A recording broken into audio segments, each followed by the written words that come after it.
Celebrate usually? Yeah, computer crime section, that's what they use. Right, okay.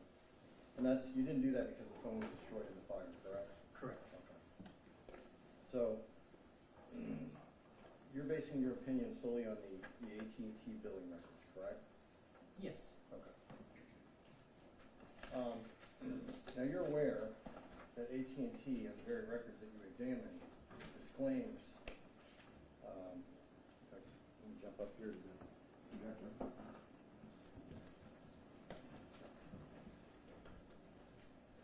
With the button down here. It's the one to the, would be to your left. Yeah, it says projector.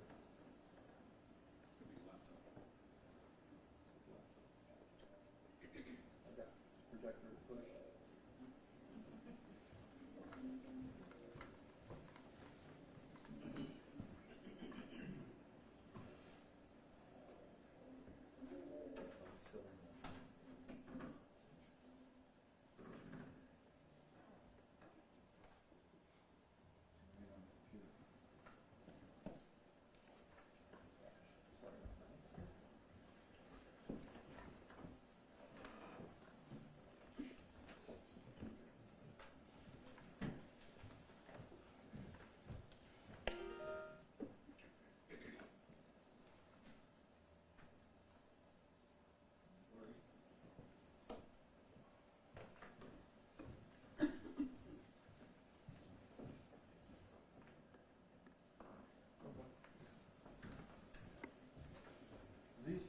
These records look familiar to you, sir?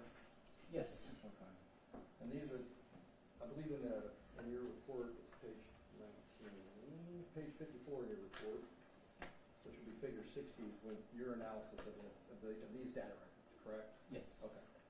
And I just want to make sure that, so this is the con time, which you also have listed, I believe, in your analysis in that figure, correct? Correct. Okay, so we're dealing with the same records. Yes. Okay, and that's how you derived your chart, which is figure 60, correct? Yes. Okay, down the bottom I've highlighted it for you. AT&T disclaims that they show only data usage, correct? Yes. That the records do not necessarily indicate that the customer initiated the transaction. Is that accurate? Correct. Okay. Now,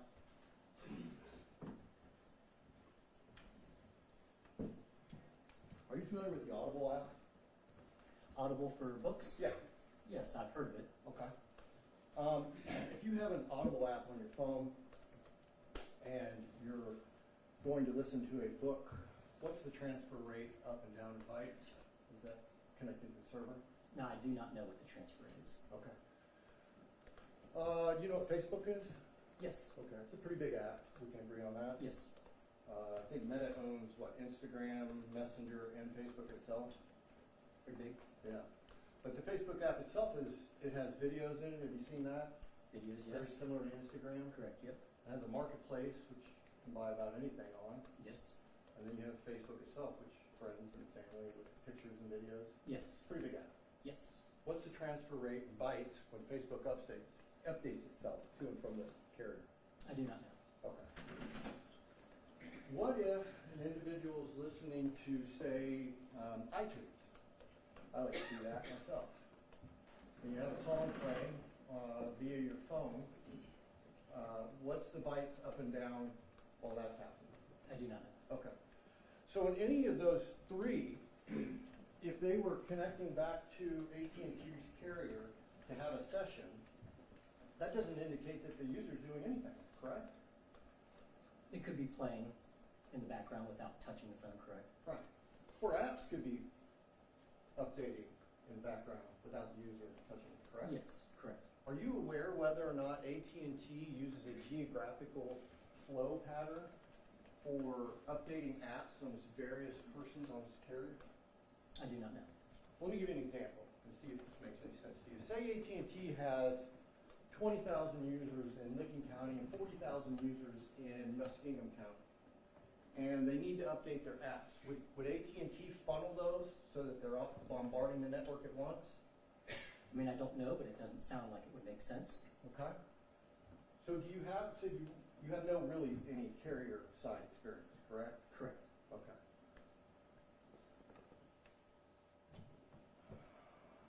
When you opined earlier that the data transfer that AT&T tells their consumers, now that was a consumer guidance, correct? Yes. That was 41.7, not 40, isn't that accurate? Yeah, I said approximately 40. 41.17 is what you put in your report, you agree with that, right? I'd have to look back at that number. Okay. Would you like to take a moment to do that? Yes.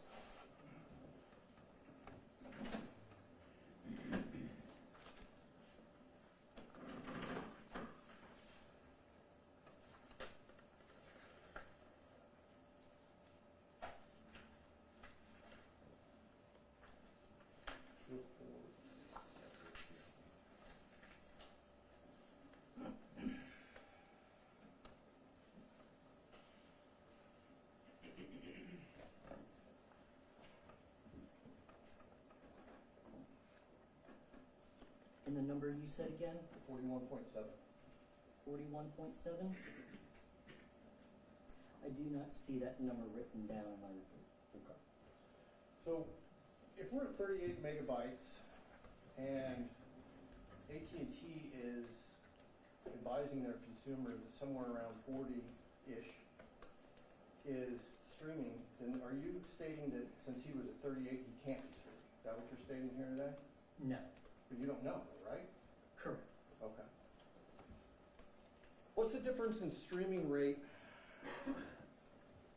between YouTube and Rumble? I do not know. How about Netflix? I do not know. So it's safe to say that you have literally no idea what that data means that we're looking at. Is that accurate? Well, we do not know from the download what app was being used, correct? So you cannot opine to whether or not Mr. McDonald was interacting with that phone. Isn't that true? Well, my opining was not on interaction per se, but just data throughput to the phone. I believe at the end of your testimony, the prosecution asked you if it was your opinion that there was phone interaction. Well, the phone was receiving data and transmitting data. It was connected to the network. So you weren't implying by interaction that Mr. McDonald was necessarily holding the phone? Correct, yeah. I'm not opining that in this section, no. Okay. I'm curious, did you, just out of general curiosity, did you pick up on the pattern when you were looking at the data? I would have to ask what pattern you're referencing. Did you see the 50 and the 9-minute patterns? I can't say that I looked at a particular pattern, no.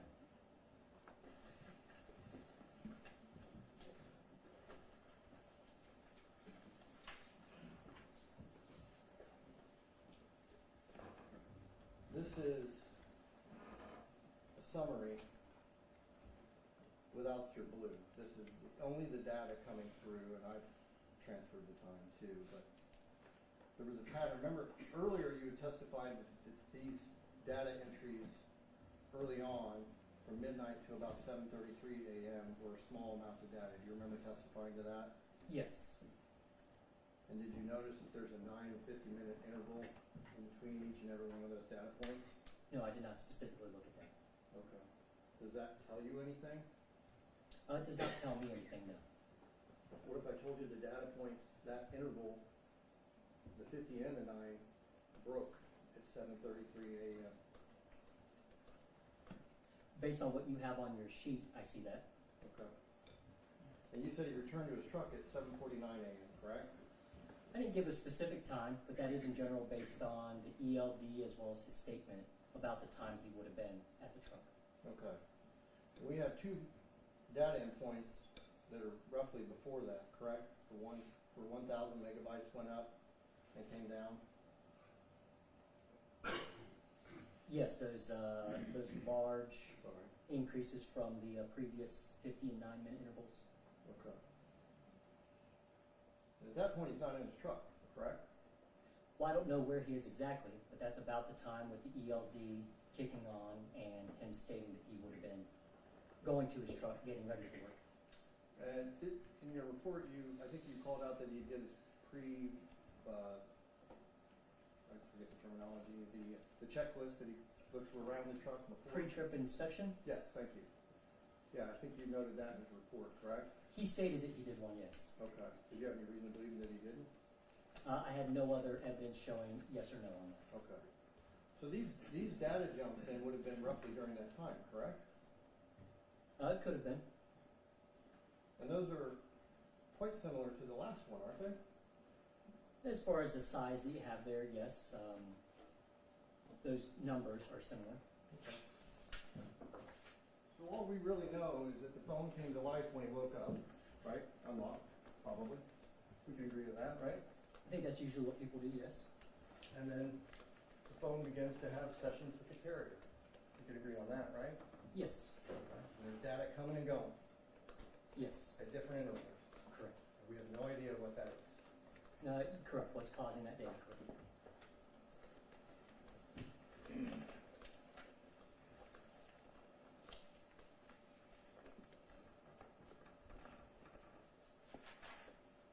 Let's talk about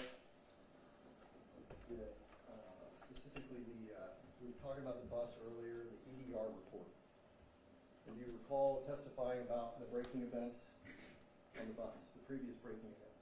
Yes, And I'm pretty sure I wrote down your exhibit number on that.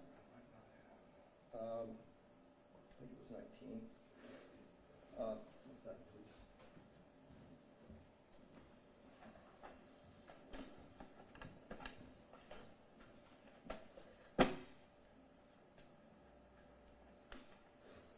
On that, you had testified that there were two prior logged braking events, correct? yes, Okay. And both of those, the speed at which the brakes were applied was about 60 miles an hour. that was the top speed roundabout for both, yes. And both of those went down from 60, well, the first one went down to 15 miles an hour, you recall that? One, I believe, was around 40, and then the other one was lower. Right. 60 miles an hour, well, the second one went to 40, then to 20, correct? Went to 40 in 3 seconds? I would have to look back at those numbers. Okay, why don't you do that? It's in your report. They are not in here. I don't have the figures. You don't have the figures in your report? No, I did not put those in. Okay. Well, we can agree that they began at 60 miles an hour, right? I do remember that, yes. Okay. So let's look at the van pools.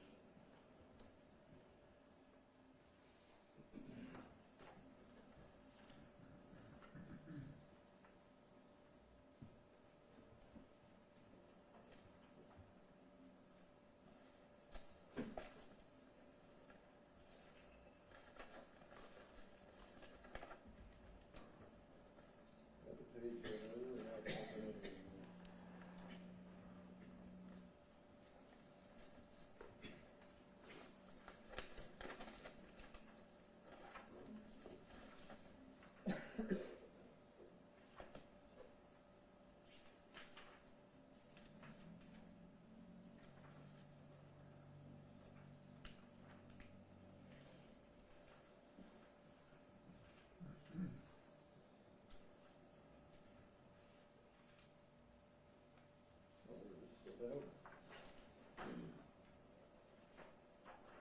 So this was the diagram that we were looking at earlier, and this was the Van Hool's Garmin data, correct?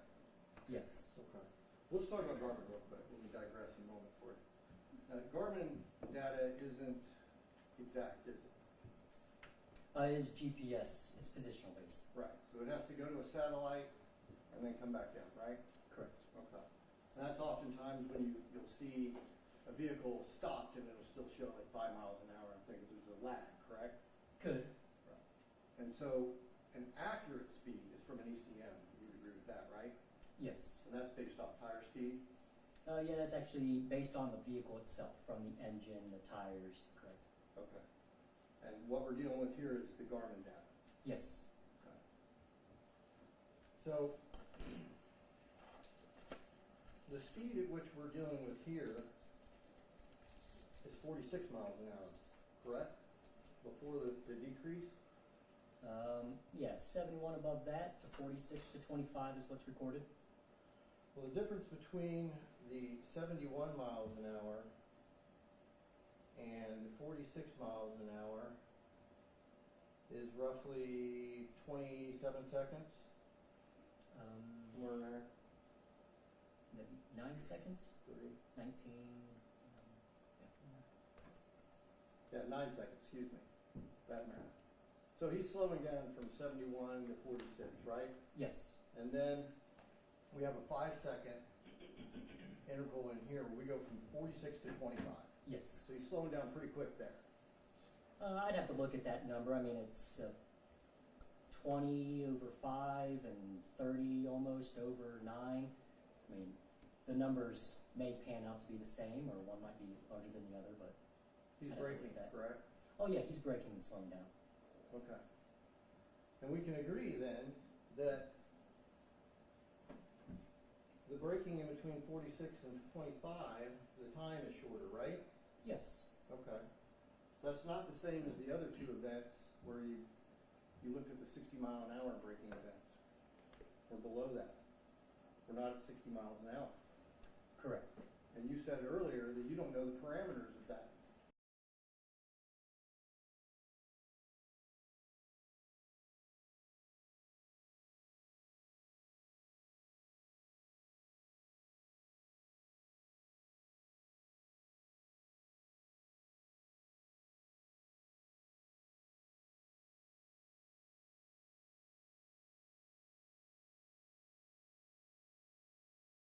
The parameter been set at a higher speed? Yes, it could have been. Okay. So the fact that we don't have the braking log like we do from the two previous ones doesn't mean that there wasn't braking, right? Oh, correct. Okay.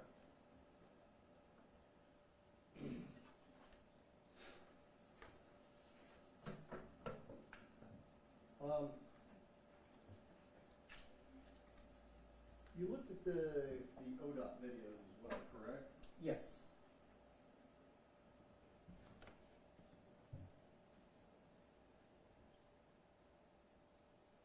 Okay.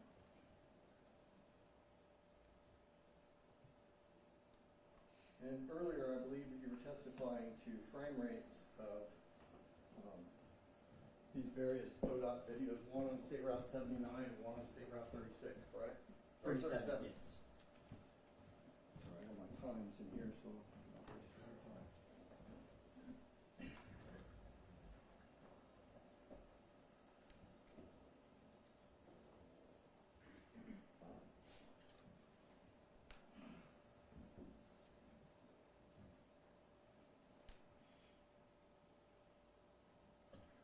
And this is the ODOT video that's taken at State Route 37?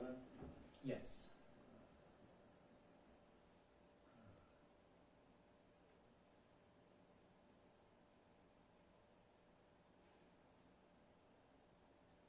That's the McKesson truck, correct? Yes.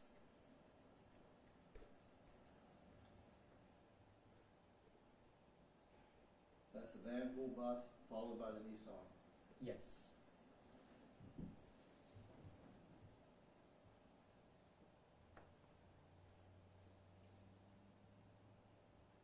That's Jacob McDonald, correct? That is the Volvo. The Volvo, excuse me, I meant the Volvo. Yes.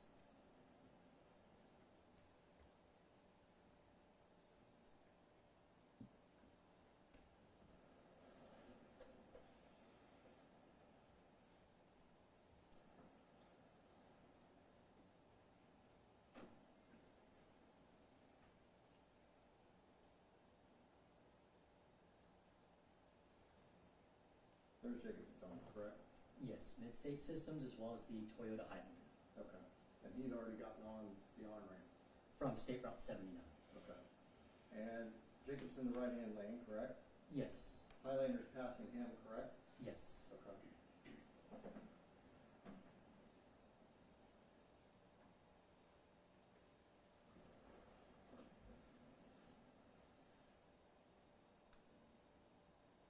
This is the video at State Route 79. Yes.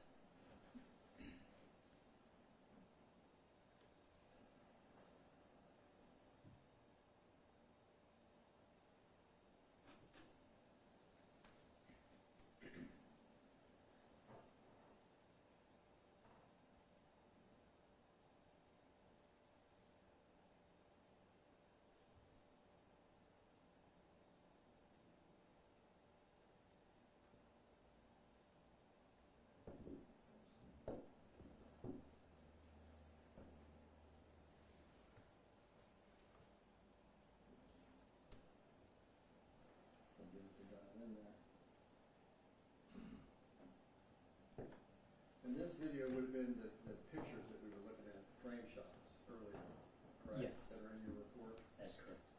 Okay. And in this video, it's going to depict that Jacob McDonald's driving in the right-hand lane. Yes. The bus is in the right-hand lane. Yes. Okay.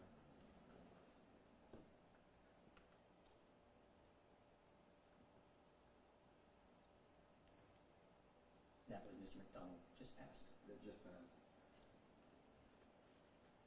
So, in looking at these videos, he's in the right-hand lane as any reasonable person should be, correct?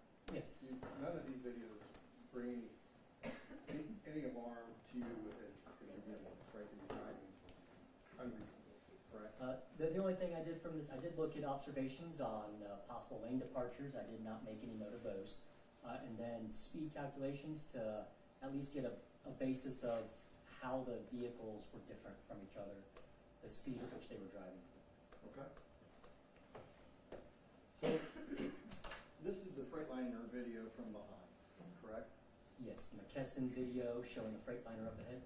Okay. Now, I will note that I'm using a program called Wondershare instead of the typical Microsoft Media thing. And the only reason is I can blow this up a smidge, and I can control the frame rate a little bit better. Okay? Okay.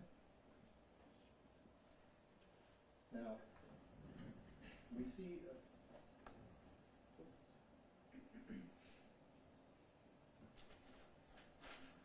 right about here, which would have been, I believe that you testified earlier when he passes the bridge.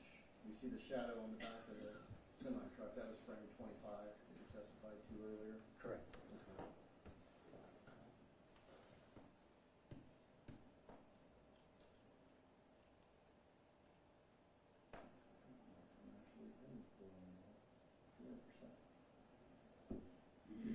Okay. So, well, since we did these in frames of 32, on 1 second, then we agreed, or you agreed earlier, that somewhere around frame 32 was about the point of impact, correct? It was 32. I did not see a change. In 33, I did. I believe is what I said. Well, there was a plume in frame 33, Yes, correct. and I think your testimony earlier was that somewhere, since there are 1 second frames, somewhere around 32 or 33 could have been the point of impact. Do you agree with that? I do. Yes. Okay. So, since I'm at 32 here on the counter, then we're likely somewhere around there. You agree with that? I do.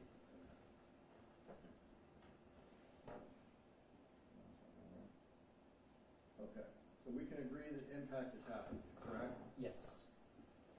We're somewhere around 34 miles, frame 34, we're at 34 seconds in the video. We've got to Yes. get close to that, right?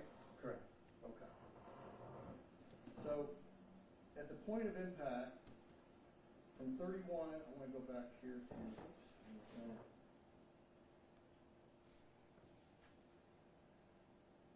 31. The white van, that van is driven by Eugene Mans, correct? Yes. Okay. And he's driving next to Jacob McDonald, correct? He was in front of, and then when he went to the left lane, was then passed by Jacob McDonald. Correct. You use the word passed. Jacob McDonald moves up next to him, correct? Correct. Okay. He didn't drive past him, did he? I'm not saying that. No. Yeah. Drove up next to him. You were here yesterday, weren't you? Yes.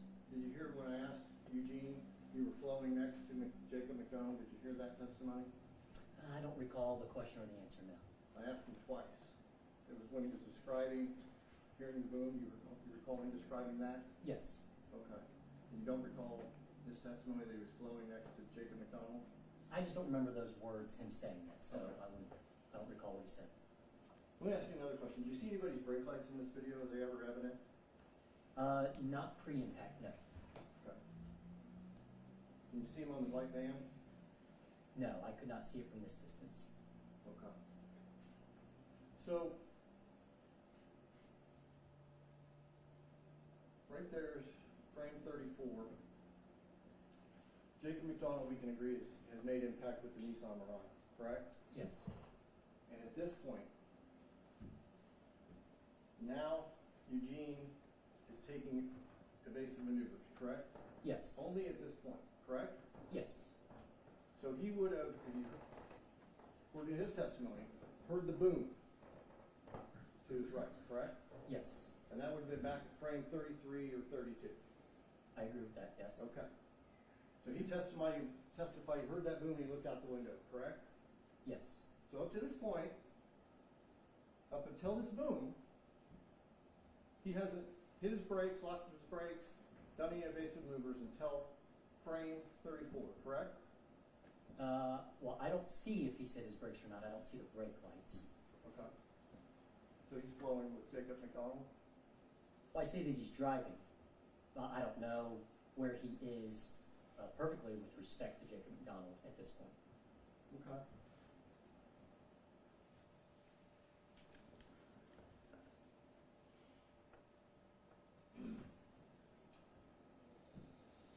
Now,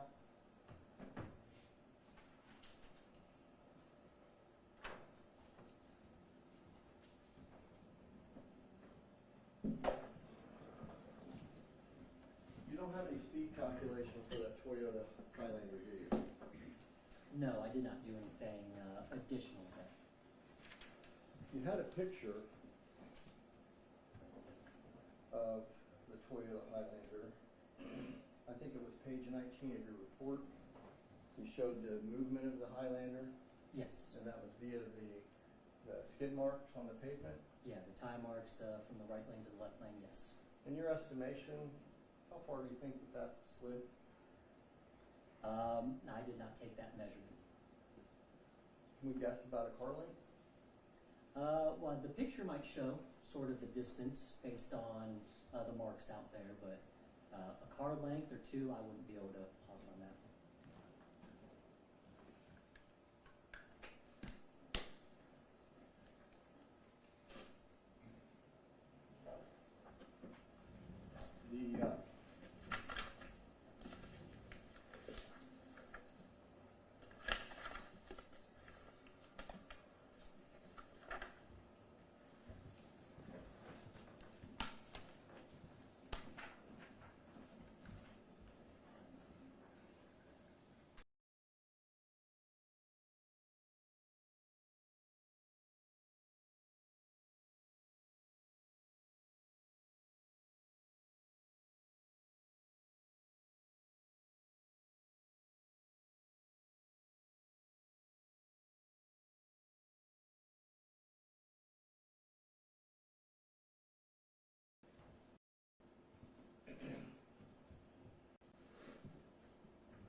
So if we have the bus with a braking event, which is evident in its Garmin data, correct?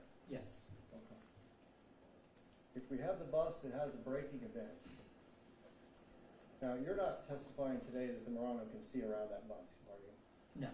And you're not testifying, I know this was stated yesterday, but you're not testifying that the semi can see past the bus, are you? The Freightliner? Yeah. Correct. I'm not saying anything like that. Do you know how tall the bus is? Not offhand. If I said 11 foot 6 inches, would that sound about right? It sounds reasonable.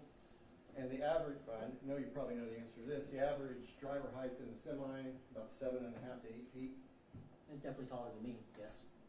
No, I'm talking about when they're sitting in the cab. Correct, yeah. Yeah, that's about right? Yes. Okay, so we've got 2.5 feet more, the bus is 2.5 feet taller than the semi? Yes. Okay. So it's highly unlikely that Jacob McDonald could see in front of that bus either, correct? Yeah, I definitely am not opining on what he may or may not have seen beyond the bus. Okay. So is it plausible that if the Toyota Highlander applied his brakes aggressively, we don't know, let's say, but it's plausible that he did, that the bus driver was caused to apply his brakes aggressively? Can we agree with that? If somebody ahead of you hits their brakes hard, then it's possible that the person behind would hit their brakes hard, yes. I'm not talking about people in general. I'm talking about the Toyota Highlander and the bus. What I see from the data, though, is that the Highlander was already slow rolling for a matter of 5 seconds or so. About 5 seconds beforehand? Yes. Is it plausible that the bus driver was distracted driving? Well, what we see from the data is the amount that he slows down based on the Garmin over the time frame, and then the distance between them when they struck. Is it plausible that he saw brake lights from traffic in front of him and began to slow? Is that plausible? Yes. Is it plausible that he was distracted by something and looked up and saw that the Toyota Highlander was actually almost stopped and applied his brakes and turned hard to the right? The only thing I would say to that is the Nissan, we have data, and it was fairly close to the bus at the point of impact, and as it's slowing down, it was also gradual. So the vehicle in front of the van hool was gradual, the vehicle behind the van hool was gradual. The data from the Garmin GPS, though I did not look at second-by-second play of the deceleration, can't have in between decelerating at such a different rate when they're that close. We'll get to the deceleration in a minute.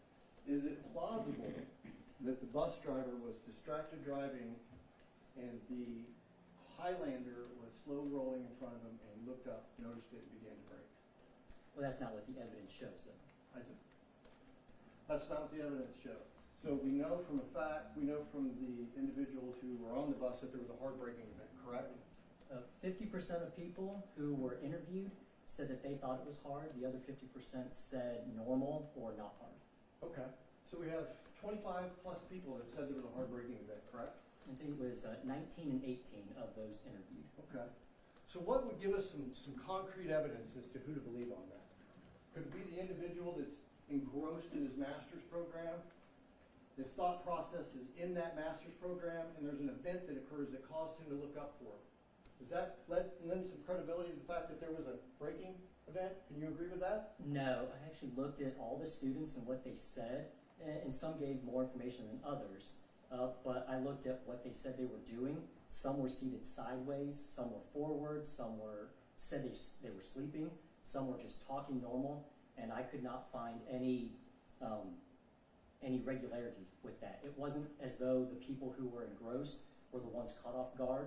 Some of those who were engrossed thought it was normal braking. Okay. I didn't say the other people. I said the individual that was studying his master's program. Correct, yes. Okay, that's who I'm specifically talking about. We can agree if somebody's studying for their master's, they're in their material, he's looking at his computer screen. You heard him testify, correct? Yes. Okay, and you heard him testify that there was an event that caused him to look up, correct? Yes. And I asked him if it was aggressive braking. He said yes, correct? I forget his word, but Kim Charlton, she testified, well, told Trooper Keepan, and then testified that it was aggressive braking. She used those words. You heard her testify to that.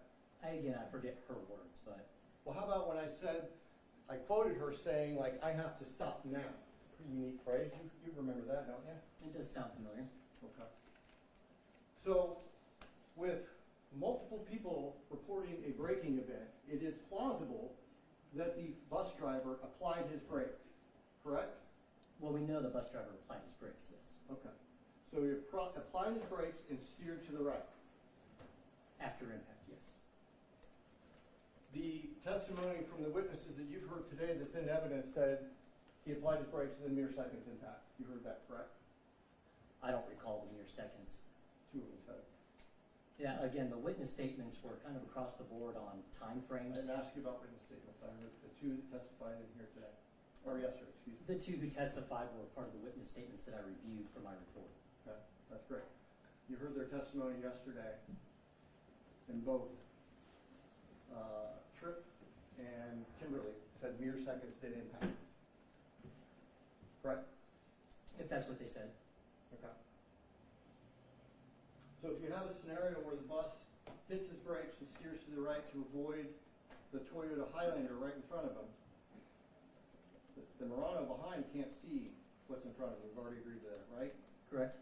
So the Murano would have to apply his brakes, correct? I would think so. We know that it did, right? Yes.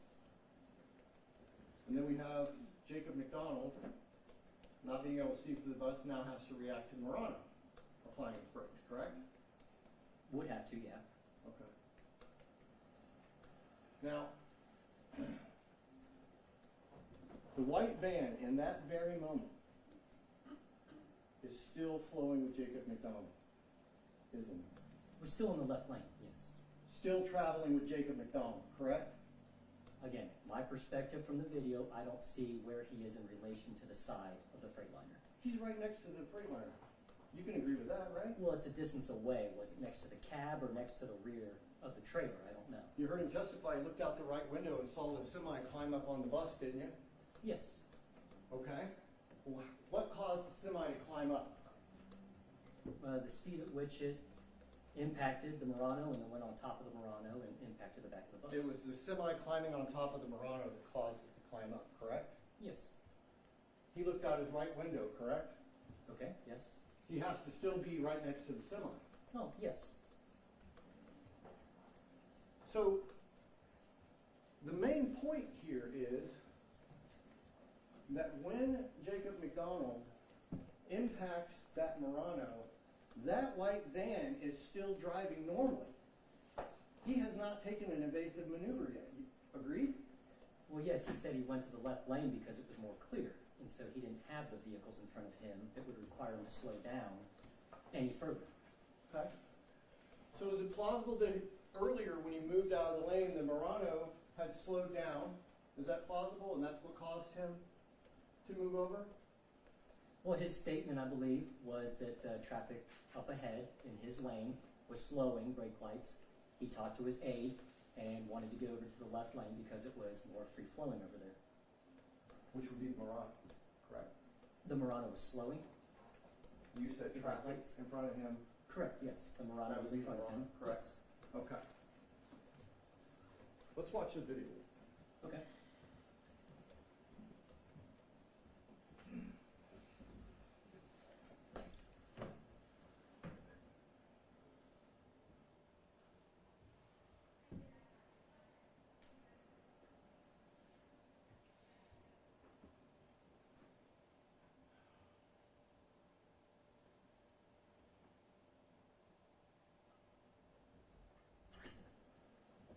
So there he is getting out of the right lane into the left lane, correct? Yes. No erratic driving there. You wouldn't say that, would you? No. Okay.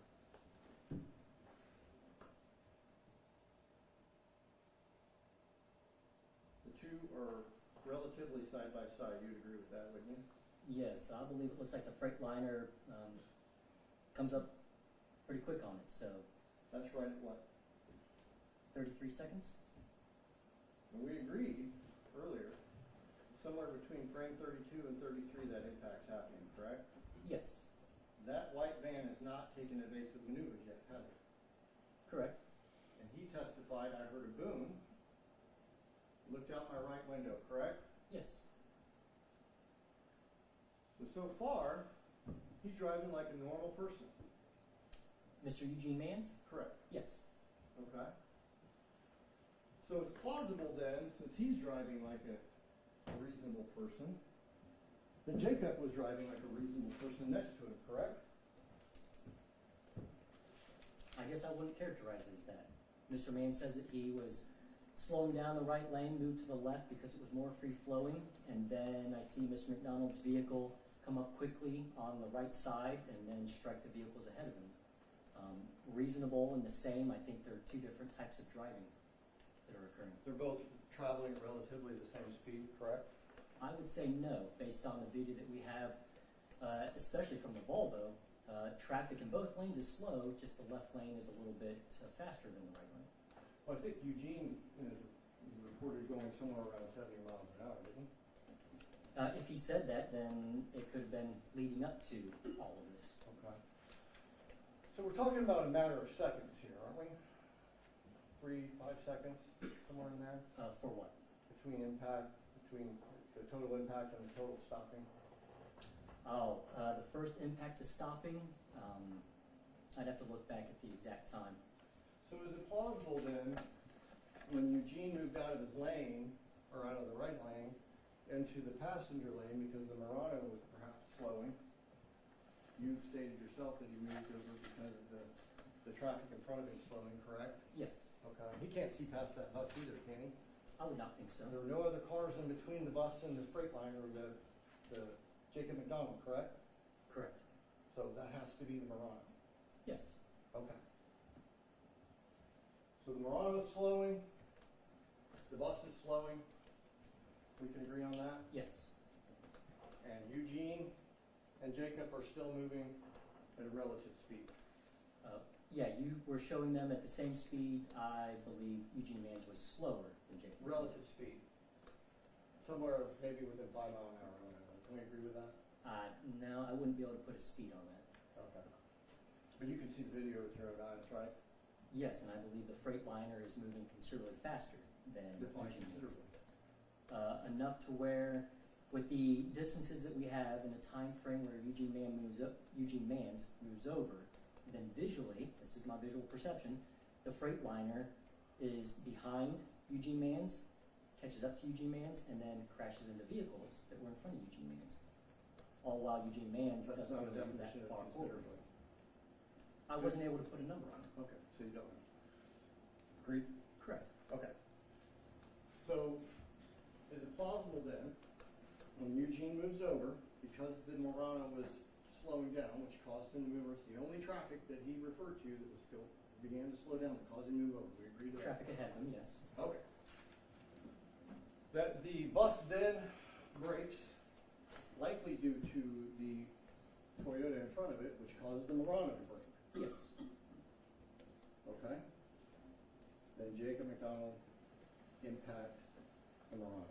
Yes. That's all plausible. Well, I think what you just described is what I put in the report. So the white van tells us really a lot, doesn't it?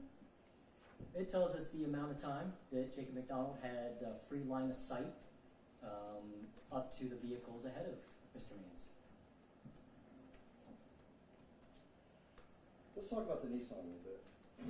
You were talking about the EDR in the Nissan, Yes. and that's manufactured by Bosch, right? The actual module may or may not be Bosch, but Bosch does manufacture the hardware and the software to read the module, yes. Do you know where the module was located in the Nissan? I do, I was the one who took it out. Where was it located? It was in between the two front seats. Okay. And is that part that got rolled? Well, that area specifically where it was fairly intact. But yes, the whole vehicle from nose to rear was rolled upon I itself. believe you described it as a burrito. Correct. Okay. And those are doing, when we have an event like that, it's recording the delta or the increase in speed is due to the movement, correct?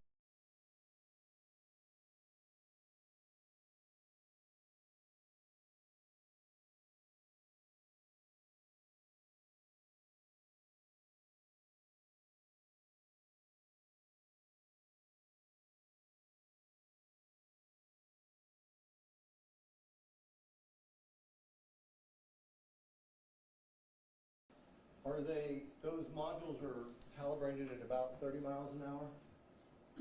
I don't know about calibration specs on it.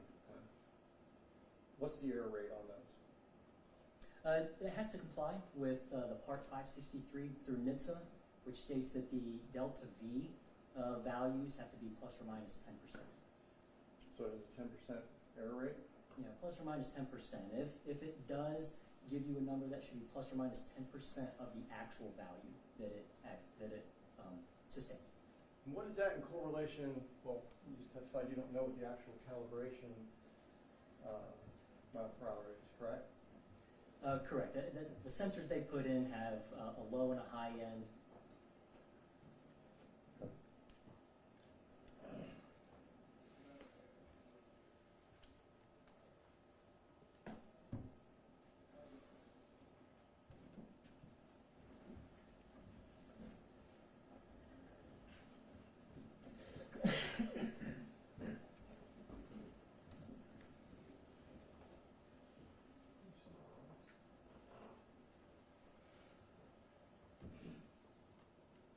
This was the ELD data. Are you familiar with that? Yes, for the Freightliner. Yeah, we've spent a great deal of time talking about this. 74.7 miles an hour was approximately 1.8 miles or 2 minutes prior to impact, correct? Yes. Okay. The speed before that was 71.5, correct? Yes. Okay. And that was also approximately 2 minutes beforehand, correct? Yes. So we have roughly a 3 mile an hour increase 2 minutes beforehand. Accurate? Yes. Okay? And it's entirely plausible that we have a 3 mile an hour decrease before impact. Isn't that true? Yes, we don't know the value up to the time of impact based on the ELD.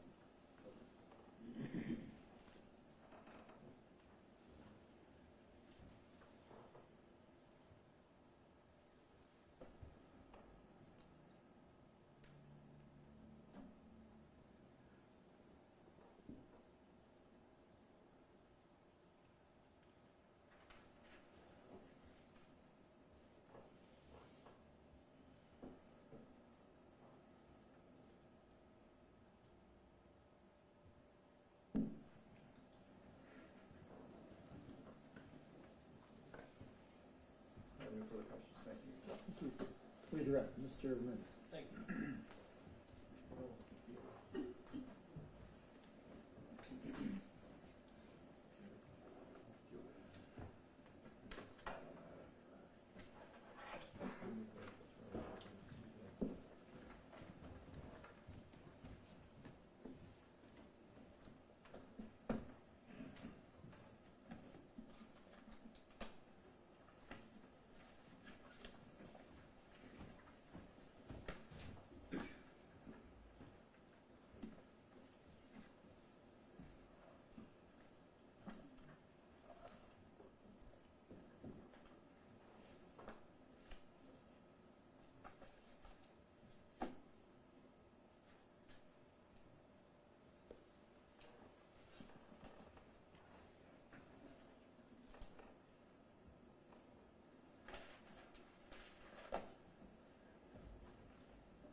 Sir, you had the opportunity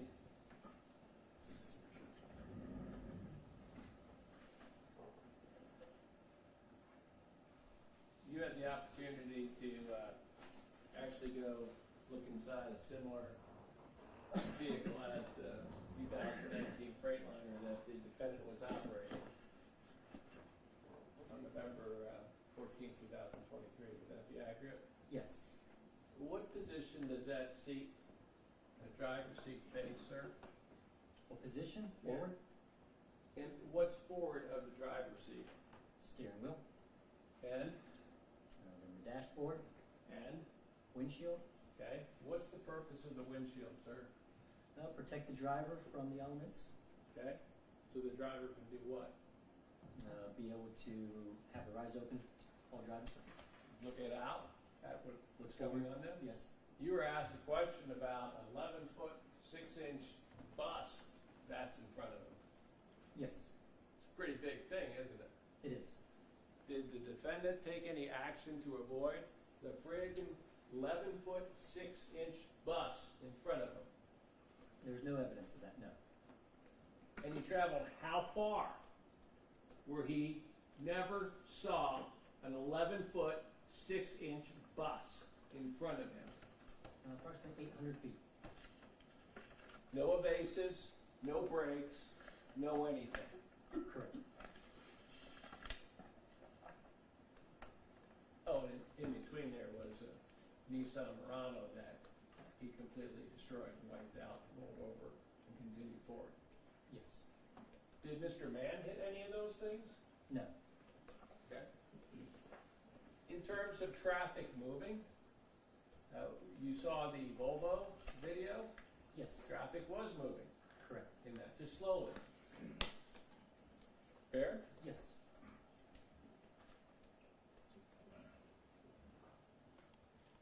You were asked a bunch of questions about, I believe, Mr. Tripp's testimony about working on a master's degree and looking up, being startled. fair to say that Mr. Tripp is doing a few different things on the bus at the time frame this is going on? Sounded like it, yes. He's on a computer, Yes. he's a chaperone, as Yes. well as a band assistant. Correct. And so he has to also keep in mind what the kids are doing to keep it down to a low roar, perhaps, on the bus. Usually what happens with chaperones, yes. Okay. So with those two things in mind, you're asked a whole bunch of questions as to why he wasn't minding the driver of the bus's business. You ever experienced the phrase divided attention? Yes, that's what we're taught state troopers. What does that mean to you, divided attention? Well, for us, it's to understand impairment levels, whether it's alcohol or drugs. Divided attention gets the person to not be able to focus on any one individual task, to get the mind to do multiple things, because when you are impaired, it is more difficult when you have your attention divided. Okay. Can you be impaired without alcohol or drugs? Well, you can't be impaired by alcohol or drugs, but I guess you could define impairment in a more broad term. Well, can you define impairment that I'm not paying attention because I'm doing something else? Correct, I would call that an impairment of sorts. Okay. In your opinion, based on your education, training, and experience, do you believe, from your reconstruction and looking at all the objective facts in this case, that the defendant was impaired? He's clearly not looking at the road. So he was impaired. I would agree that that's a type of impairment, yes. He's looking at something else other than the road. Yes. Okay? It's a pretty Spartan cab, isn't it? Yes. Okay. There's a phone somewhere in there. He did have a phone with him, so it should have been somewhere inside. Okay. And it burned up. Yes. Okay. And you were asked about different things that could you tell, whether he was on Facebook, whether he had an Audible app on, or whether he had iTunes on, or anything else. Yes. Do you remember what his statement was to troopers about what he remembers from 126 on? And he said he did not remember anything. Okay. So he has no idea what he's doing or not, or what he said. No, doesn't remember. That's what he said, yes.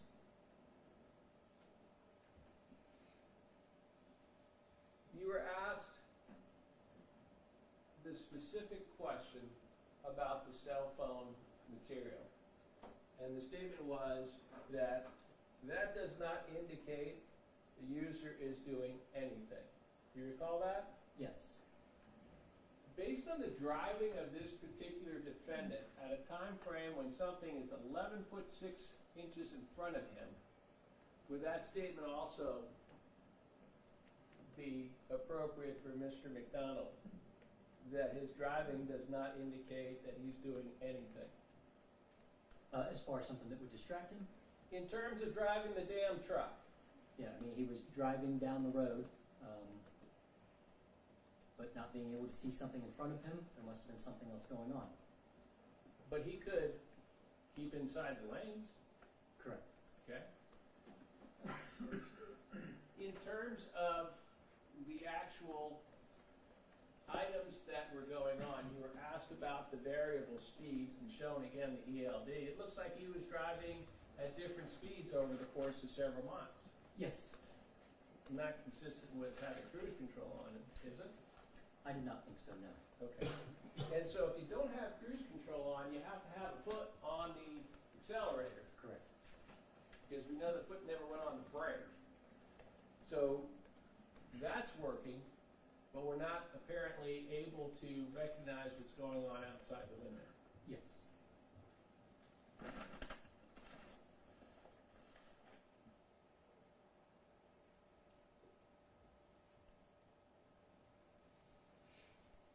And of course, we would be able to know what app he was or was not on if his phone didn't burn up.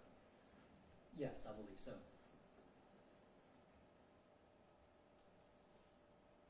In terms of the Garmin data, I think you were asking a whole bunch of questions about whether or not there's a certain error rate built into civilian GPS. I believe that was the context of the question. I remember that. Okay. And one of the things we asked you on direct is within box 1, are those the coordinates that line up for the GPS Garmin? Yes, it was very close at the very least. Okay. So it's basically a negligible difference? Yes, if it didn't line up right on that spot, it wasn't far away from it. Okay. Sir, what kind of watch do you have on? I have an Apple Watch, And what time do you have? 1355, And in English? 155. That's what I have too, 155. And I would venture to say that that's also working off of a clock or something in orbit. We all have the same time, whether it's Apple Yes. or whether it's Samsung or anything else, but atomically it's off, isn't it? In other words, an atomic clock is going to be more precise. Oh, correct. Okay. The Garmin is pretty precise in terms of the speed, in terms of the location, in terms of where this device ended up. Yes, it's using a greater satellite system with corrections applied to it to be as precise as possible. I don't want to beat the dead horse about objective versus subjective evidence. In your reconstruction, there was a combination of both subjective and objective evidence that you looked at. Yes. The actual scene itself, with the photographs, with the data recorders, the data logs, the Garmin's, the offset, the measurements, those are all objective items. I would say as objective as you can get. Okay. It doesn't matter whether someone's looking at a laptop or whether somebody's sitting sideways, having a conversation with somebody else. It's based on something that's verifiable. Yes. And that it can be rechecked in terms of what the data that was provided is, should one decide they want to do that. Correct. Are you aware of anything that shows that any of the data that you have testified to that is in your report is incorrect? No. And that would be relative to the specific crash scene. Correct. In terms of the subjective statements, the subjective statements would be the individuals on the bus who were on the bus to go to a concert. Yes. So their attention probably is focused on the concert and hanging out with their friends rather than worrying about what the bus driver is doing. Correct. And as far as Mr. Tripp, you can add another thing that he probably has going on in his mind as to what we're going to do when we get to Columbus. Very well would. And again, not probably very worried about what's going to happen with the bus driver. Correct. Did you, sir, see anything that the bus driver did that caused this to occur? No. Did you see anything that the Nissan Murano did to cause this to occur? No. Did you see anything that Mr. Mann did that caused this to occur? No. Did you see anything that the Volvo vehicle did that caused this to occur? No. Thank you, sir. Please rise.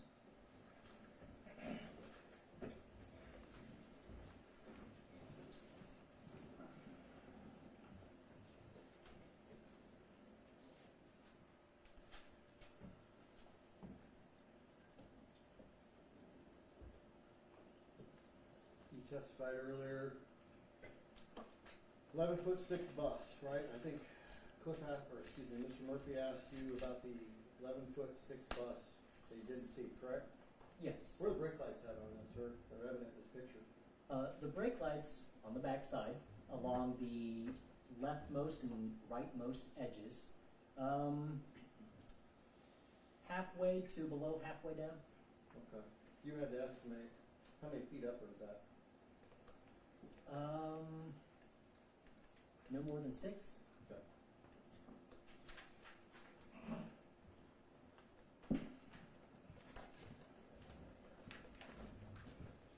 If a vehicle going 71 or 72 miles an hour on I-70 that day, clear day, correct?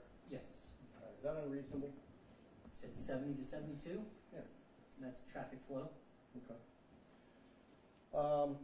You just testified against, about Tripp and him being engrossed in his master's. The principal idea behind that, I think you would agree with this, that questioning was that someone was engrossed in what they were doing and had to look up because of the breaking.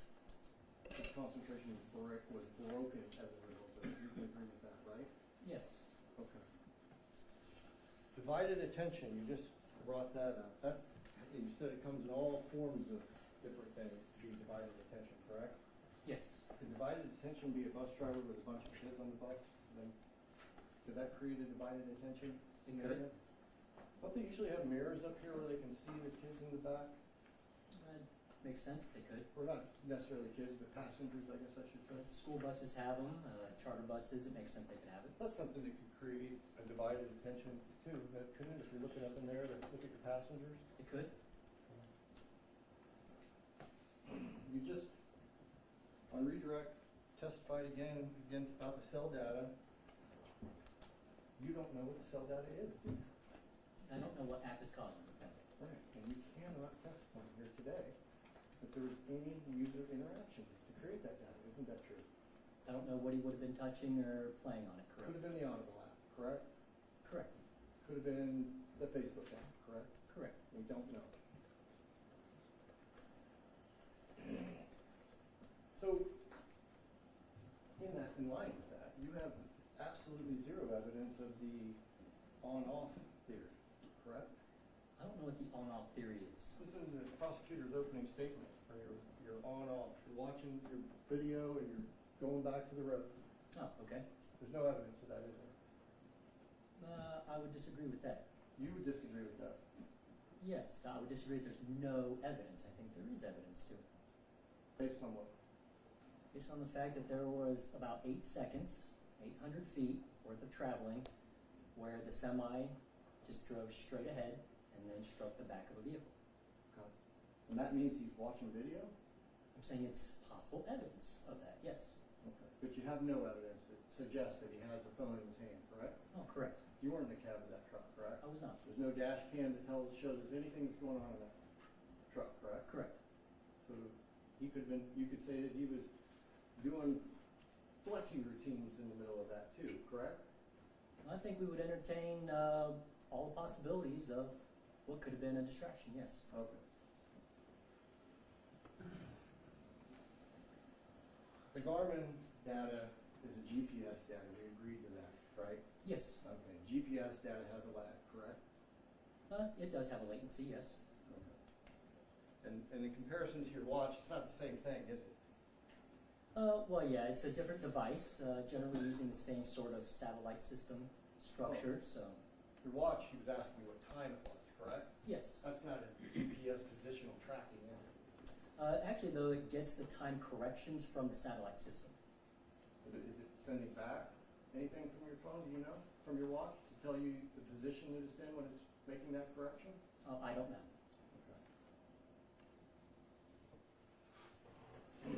Earlier we've looked at this ELD data at length.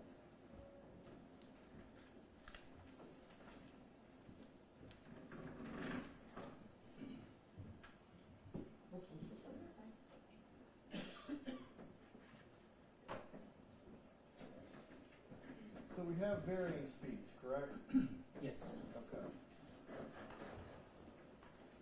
And typically, you're experienced with semis, right? Yes. Okay. And I think it's been genuinely agreed upon that it's about 46,000 pounds given the truck and the load that we're dealing The with. Freightliner? Yeah, Yeah, I think that's what's been said. somewhere around there. Yes. So the semi, with a load, when it goes up the hill, it's going to slow down, correct? Very well could, yes. Can we agree with that? A semi with a load going up the hill is going to slow down, they're going to have to. It depends on the grade of the road and if they're on the accelerator and what type of truck they have. Some are more powerful than others. So I mean, it's potential. It's a possibility. Do you believe that data here is showing us that, sir? Do you believe that he was just letting off the gas randomly on the highway to slow down to 62 miles an hour?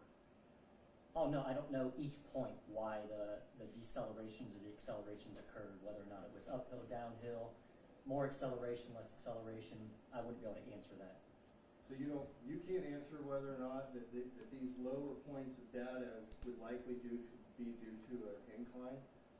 Well, what I do know is the last couple points there, 846 and 844, based on the odometer reading, that mileage, when compared to Google Earth topography, that is actually a slight upgrade, and he's accelerating at that point. So my question was, these lower points of data, are you unable to determine whether or not he was likely going up a hill at the time?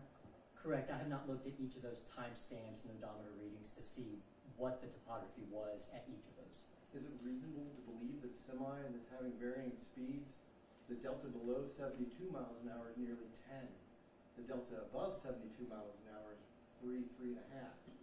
Is it likely that he's going up and down hills? It could have been hills. It could have been traffic ahead of him. Yeah.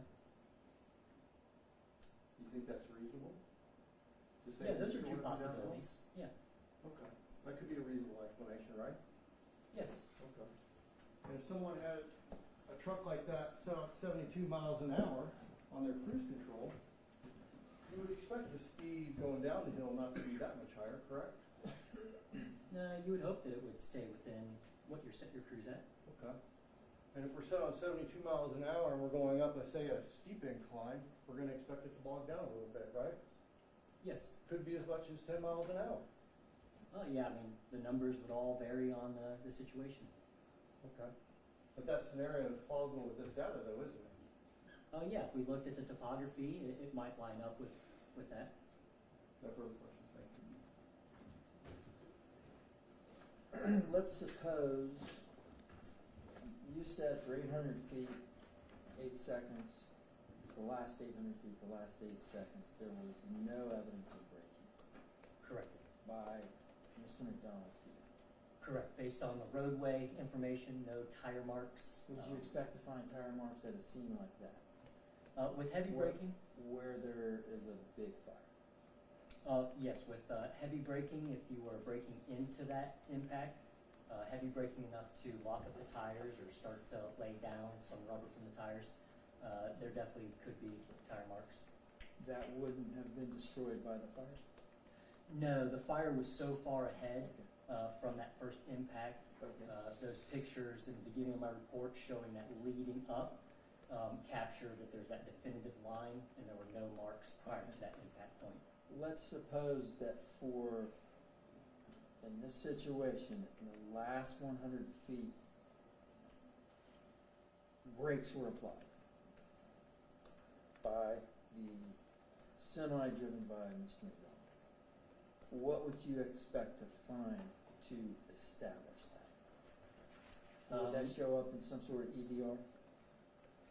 If it were enough to capture in a hard brake event, then it could show up there. What defines a hard brake event for purposes of the EDR? Is that set by the manufacturer of the vehicle?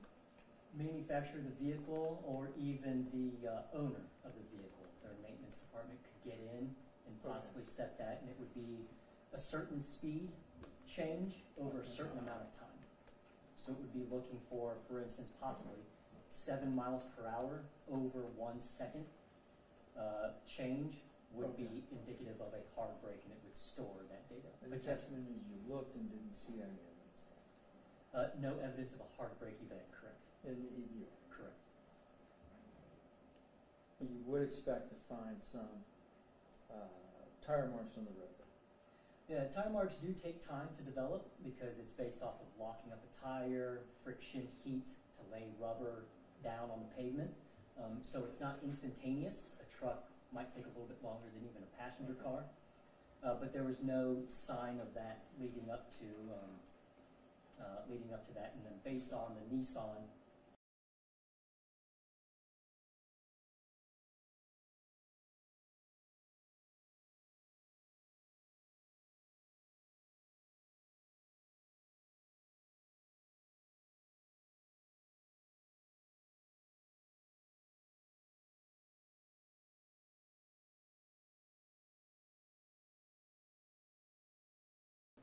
the Nissan. Correct. Basic physics. And so if the speed of the Nissan is 72 miles an hour, which I think you testified was the low speed that this vehicle was going, that in order for this person to have locked up the brakes or slowed down below a certain speed, that speed he would have had to slow down to could not go lower than 72 miles an hour. Correct. Okay. So again, that would be a different way of reconstructing the fact that this gentleman was speeding with a minimum speed of 72 miles an hour based on that other way of figuring out what his speed was. Yes, there are multiple ways of doing this. And on the other end of it, you also feel that those numbers would be comfortable even at the 74.7 miles an hour as reflected in the EDR based upon the data that you have. Yeah, I think it's reasonable that energy loss throughout the collision, it could be higher than 72. So no matter what, he wasn't looking and he was speeding at the very least, Yes, and he wasn't braking correct. or reacting to the vehicle that was 11 feet 6 inches in front of him. Correct. Thank you. Brady. Cross, Mr. Brady. Yeah. After the impact with the Murano, I believe Mr. McDonald stated he had a seatbelt on, correct? He did. Okay, so the impact of with the Murano would have caused him to move forward, right? It was a jarring event, correct? I would think so, yes. He didn't remember, in fact, he had no memory back to, I believe it was 116 or 126. 126, yes. Yeah, okay. So an individual who just impacted a car has been jarred by that, it's not unreasonable that they don't have the faculties to put the brakes on, correct? After impacting the Murano? Yes. Correct, yeah. No further questions. Thank you, Schubert. You may step in. Thank you, Your Honor. State recall Jonathan Buffington.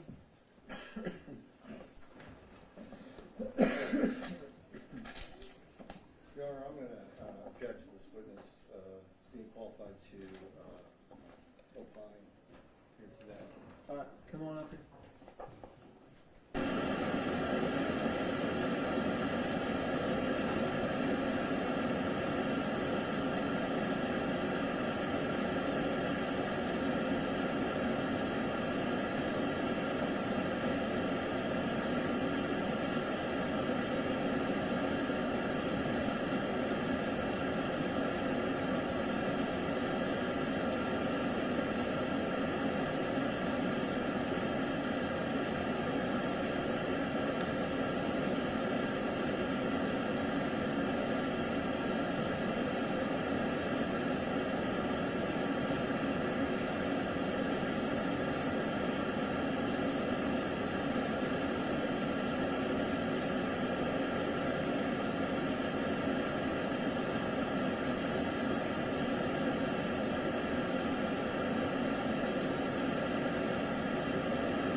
Swear in the witness, please.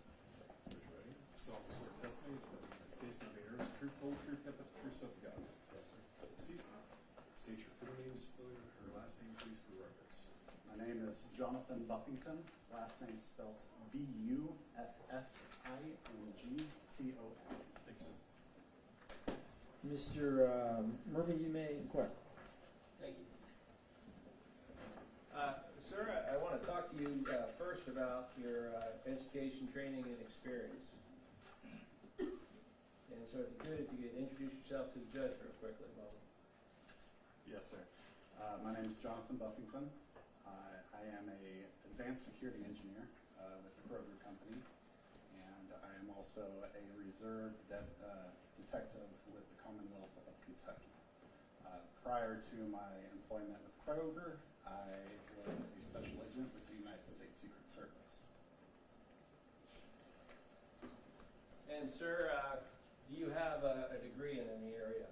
I have a bachelor's degree in criminal justice with a specialization in criminalistics. Okay.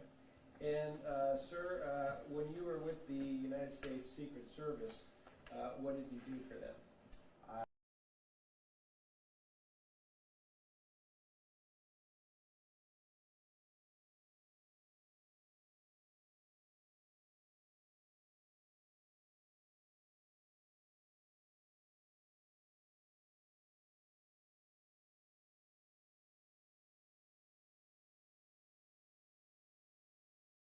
Investigations, mostly focusing on fraud and digital forensics. Okay. When you say digital forensics, what kind of digital forensics? Everything that has to do with the computer. Computer forensics, laptop, cell phone forensics, any kind of embedded electronic device. Okay. And forgetting any distinction, if there is any distinction anymore between a computer and a cell phone, how would you, what was the baseline in which you would do an examination of a computer or a cell phone? So a lot of people are kind of lump them as separate things, but the truth of the matter is that every electronic device is a computer. It doesn't matter if it's a cell phone, a laptop, a tablet, a smartwatch, a smart refrigerator. Everything is a computer.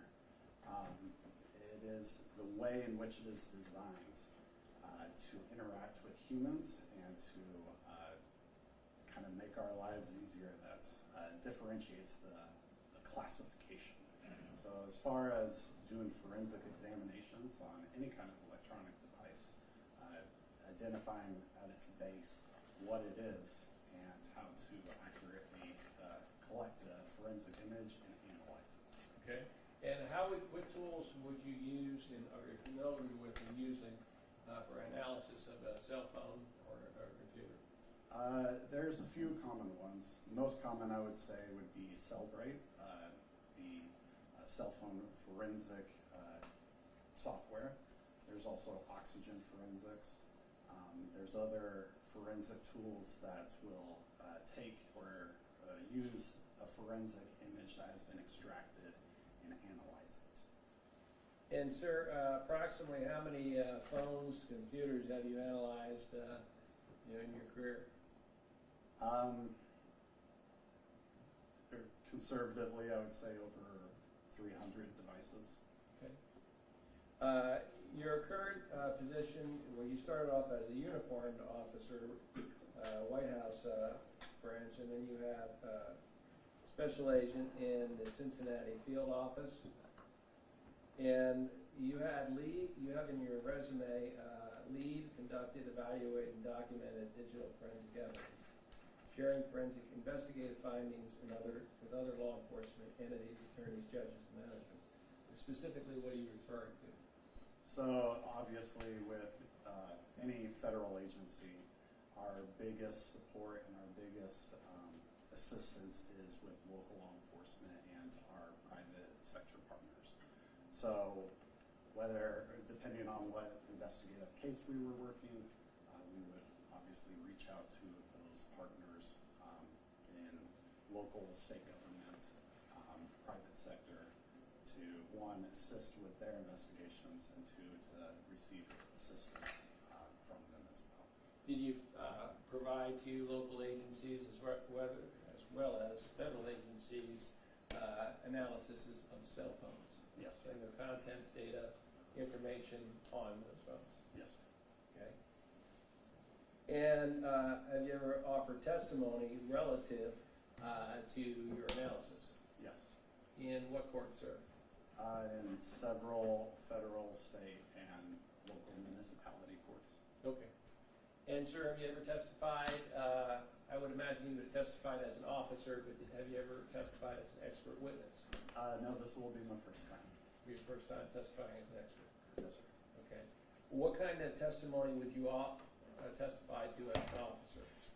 I would testify to the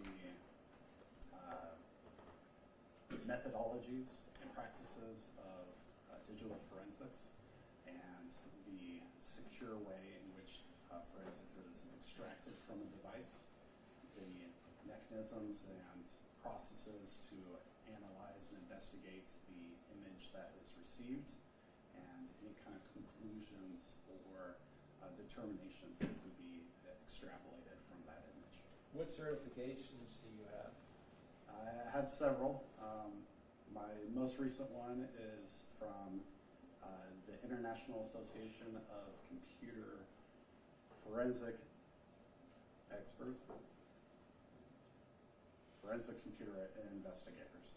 My apologies.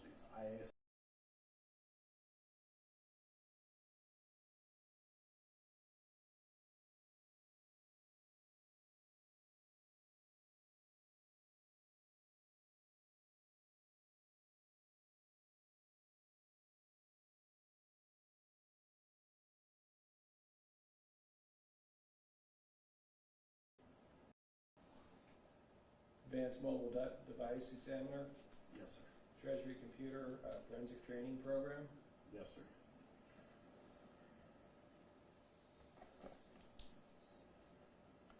What is the CompTIA certification?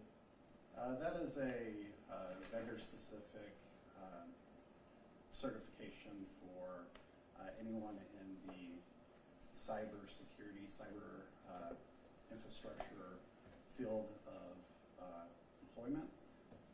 For that one specifically, the CompTIA A+ certification is a very basic computer hardware and software certification. Any conferences for cyber-related training? Yes, several. Okay. Did you speak at any of these conferences? A few of them, yes. Okay. On cybersecurity forensics? Cybersecurity forensics and investigative forensics as well. Okay.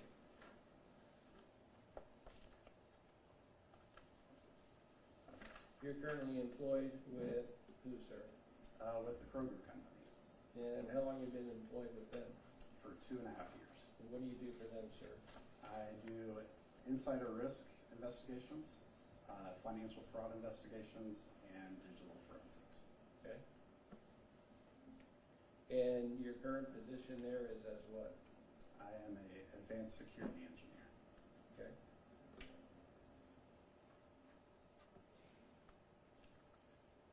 Yeah, this is what we would offer for this. All right. That's Before we get into your direct, I'm going to give Mr. Riggin an opportunity to cross-examine him with regard to his qualifications to testify as an expert. Mr. Riggin. Application representative. I'd like to talk about your resume a little bit. You started your career with the Secret Service, correct? Yes, sir. In your CV, you provided protection to the White House complex, Vice President, residence, main Treasury building, annex, and foreign diplomatic missions. Yes, sir. Okay. None of that's related to telecom data, correct? Not directly, no. Okay. So you were there for 2 years and 4 months, and then you moved positions over to the Cincinnati office, correct? Yes, sir. Okay. And there, you also list your duties as providing physical protection for individuals, stated under 18 United States Code, pre-travel protective planning. Is that maybe the witness protection program or something to that effect? No, that would be for presidential visits to local areas or across overseas. We would go in advance and secure physical locations and areas of travel before his arrival. Or Okay. That's not related to telecom data, is it? There is some crossover into telecommunications. As part of the investigative process or the protective process, we also look into telecommunications just in case there's any kind of wiretaps in place, any kind of mechanism that will utilize cell phone or the hardwired phones in a physical location that could potentially compromise the security of the individual. So you're looking if there's cell phones pinging in your area, right? Specifically for the protective fabric, Right. we would be looking for any kind of cell phone data that might be trying to infiltrate the environment that we were at. We would also. Let me stop you. Go ahead. So is your testimony that as a part of protecting the president, you go and get consumer AT&T data bills? I never said that, no, sir. Okay, okay. So, you also list affidavits in support for federal subpoenas, arrest warrants, and search warrants. You assisted in drafting jury proceedings, correct? Yes, sir. Okay, that's not telecom related, is it? As far as the criminal investigative process that is related to jury trials and grand juries, no, not directly. Okay. So, you list that you led, conducted, evaluated, documented, sharing forensic investigation with law enforcement entities, attorneys, judges, and management, correct? Yes, sir. Complex investigations, correct? Yes, sir. Okay. Well, you just came from 2 years and 4 months of experience of doing security, but you're leading bank fraud and wire? Yes, sir. So you had no experience at all, and they had you lead senior officers in these investigations? Yes, sir. Okay. So when you're looking at bank fraud, would that be like somebody using a cash app to, that could be a scenario, right? Yes, sir. So you're looking for Jane Doe and John Smith's transaction between one another, correct?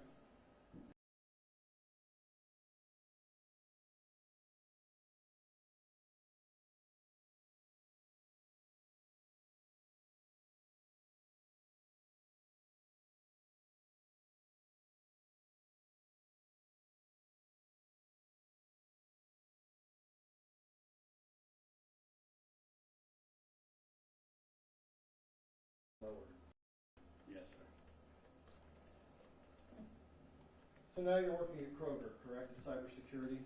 Yes, sir. I believe that you describe yourself as design and build security architectures to ensure strong security posture and compliance with regulation to safeguard customers' data. Yes, sir. Correct? That's not telecom related, is it?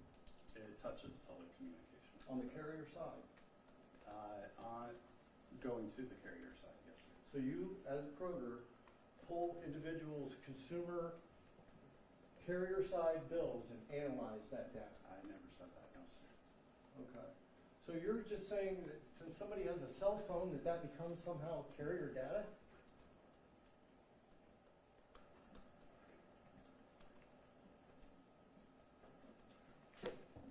I do not believe that is what I'm saying at all, sir. Okay, let's look at your certification real quick. CFCE, Certified Forensic Computer Examiner, correct? Yes, sir. Okay, that is hard drives, deleted files, that sort of stuff, traditional computer forensics. Yes, sir. That's not telecom, carrier side data analyst, is it? It does cross over into that field, yes, sir. How would it cross over into that field, where you're analyzing the session activity in between those two devices? As I stated earlier, everything is a computer, even a cell phone. So as a cell phone or as a computer communicates to the cellular network, whether it's a laptop that has cellular connectivity or a cell phone, that information and the mechanism in which it communicates, the different programs, the different ports, all of that is relevant. And all of that is stuff that you can investigate through a forensic analysis. Through Celebrate? No. Well, There are many more tools than Celebrate. I believe that your exact words just a moment ago, where you were talking about the extraction, right? The extracted phone, the extracted device, you used that word, right? It can tell you a lot of the image you used, correct? Yes, forensic imaging, yes. Right, we don't have that here. You're unaware of that, correct? I am perfectly aware of Okay, that, yes. so we don't have, there's a big, big difference between using Celebrate, right? That's a wonderful program. It tells you the apps that somebody clicked on, correct? It does, Can yes. show you texts and emails, correct? Yes, sir. And what most people don't know is what they think's deleted isn't, correct? That is very true, sir. Wonderful program, but we don't have that here, do we? No, we don't. So all we have is carrier-side data. Yes, sir. Point to me in your resume where you're certified in carrier-side data. I believe that my knowledge, training, and experience across the entirety of my investigative background would point to me being an expert in that specific field. You ever worked for a carrier? I've not, no. How about your certification, your FTK certification? That's desktop and laptop systems? That is any kind of hard drive or memory image analysis tool. We talked about Celebrite. Skimmer forensic course, that's a certification of yours. Has nothing to do with telecom, correct? It does, actually. There are some skimmers that are SMS enabled that can transact on the cellular network. So you, as a part of looking at the skimmer on a gas pump, are then going back and trying to analyze what that data is telling you from the carrier side? In some cases, yes. Or are you just looking to whether or not it's connected to a network? No, we would be investigating the module that is communicating with the cellular network. We would be subpoenaing the hard-encoded phone number that is sending that data to a device, and we would be compiling that information. So you're looking to whether or not it's connected to a network? We would be looking, one, if it did, and two, what was it doing on that network? Yes. So if you had a skimmer that connected to a network and went back and it transferred, we'll say, 100 megabytes of data as opposed to 5 megabytes of data, what difference does it make? It makes significant difference. 100 megabytes of data transacted either on a Wi-Fi network or on a cellular network tells me that there is a significant amount more of credit card information that has left that skimmer than a skimmer that has only transacted 5 megabytes. Does it tell you what credit card was used? We can definitely find that out after the fact. Through the carrier data. No, not through the carrier data.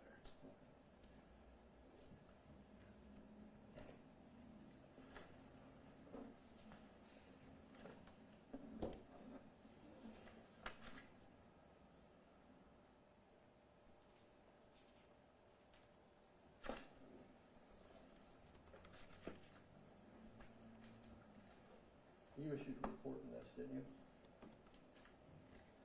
I'm sorry, could you You repeat? issued a report in this case, didn't you?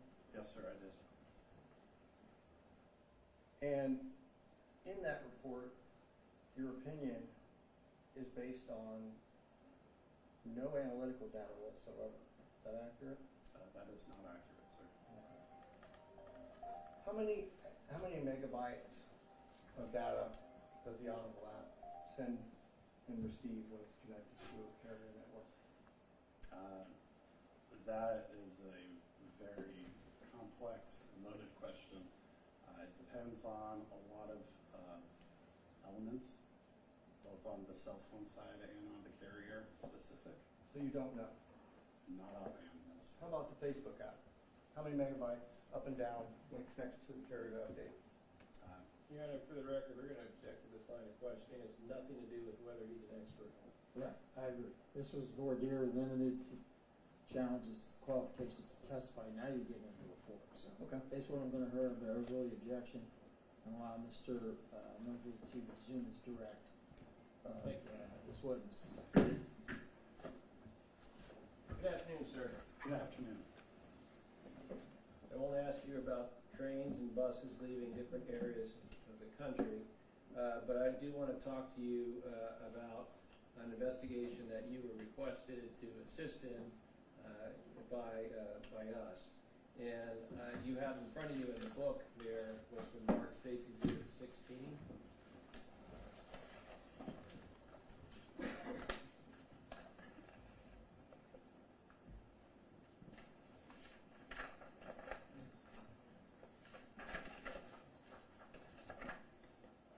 Is that 16 Alpha? Yes. Yes, sir. Is that your report, sir? This appears to be my report. What documents, what information did you have the opportunity to review for the purposes of generating a report in this particular case? I received a number of reports. The Ohio State Trooper report on the collision that occurred on the 14th of November, 2023. I received a number of reports from the National Transportation Security Board detailing different aspects of that same collision. I also received a number of reports from AT&T cell phone provider related to a cell phone that was involved in this investigation as well. Okay, so you received a reconstruction report, documents from the National Traffic Safety Board, AT&T records in this particular case, as well as other directories, and you were requested to do what, sir, with those documents? I was requested to analyze the different reports to extrapolate or determine if the cell phone data records that were provided by AT&T had any bearing or any influence on the crash that occurred on the 14th of November. Okay. So essentially a correlation between the data and what occurred in this specific Yes, sir. Yes, sir. Okay.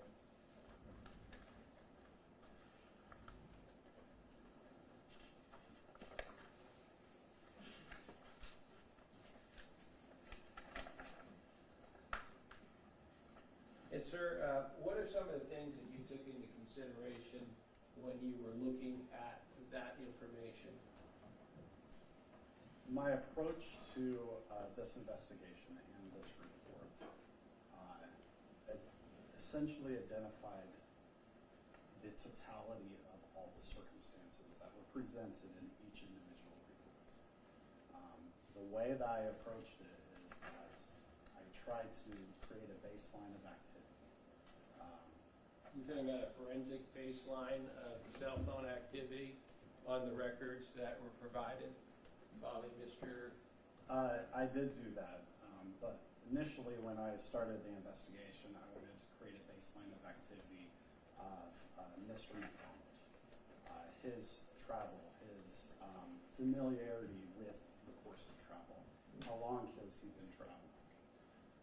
After establishing that sort of baseline of behavior and familiarity with all of the elements, then I approached the AT&T records to create, again, a baseline of what is typical for a computer or a cell phone in this case to be operating at, and any sort of abnormalities or outliers. Why would it be important to know the travels of the defendant in this particular case? I feel like it would be important to understand these things because it creates an understanding that perhaps this individual, the driver of this vehicle, has a level of familiarity and comfort with the course of travel. And creating that level of comfort or understanding that familiarity of the course of travel creates an opportunity for complacency and distraction. Okay. And in this particular case, I'm assuming you did that. Yes, sir. And what exactly did you determine? My determination of the entirety of all the circumstances and all the reports is that there is significant evidence to suggest that this cell phone that was that had the subscriber information of Mr. Jacob McDonald that was in his possession was in active use. And I'll specify and I'll clarify specifically, when I say active use, I do not necessarily mean that somebody was typing on the screen or somebody was manipulating it. Active use, in my regard, or in this regard of the report, means that it was actively communicating with the network. That activity was significantly higher in the minutes leading up to the collision. My investigation and my conclusion is that there is significant data to support that this device being in active communication with the network could have created an opportunity for the driver to be distracted. And during that time of distraction, this individual removing his eyes from the road ahead to focus on the cell phone in the cab of the vehicle. Okay. At some point in time, did you establish a forensic baseline of cell phone activity for Mr. McDonald? Yes, sir. Okay. And what time period would that have been through, sir? The records for the cell phone started midnight on November 14th through the time of the collision. Looking at the data as a whole, or in totality, the data of bytes being sent to the phone and bytes being sent from the phone to the cellular network were significantly less in the overnight hours, 1 o'clock, 2 o'clock in the morning. However, when, as GPS records from the National Transportation Safety Board indicate that Mr. McDonald was traveling on I-70, there's a significant spike in data being sent to the phone. In the amount of what, sir? I believe it was in the quantity of megabytes of data, whereas in the overnight hours, it was somewhere in the neighborhood of 6 to 9 kilobytes of data. So in magnitude of 1,000% increase. Okay, so there was a change from an inactive sleeping status to a work status. Yes, sir. Okay. Looking at page 9 of your report, I believe you indicate that sometime between 8:20 and 8:37, or in between that time period, there was a total of 203.86 megabytes of data downstream and 6.72 megabytes of data upstream. That's reported. Is there any significance to that? There is a lot of significance to this. When you're looking at a network, whether it's cellular network, whether it's a home network, a commercial network, whatever it is, any kind of network that connects to the internet and that connects a computer device to the internet, there is the flow of information between these two entities. What's significant about these numbers is that there is a substantially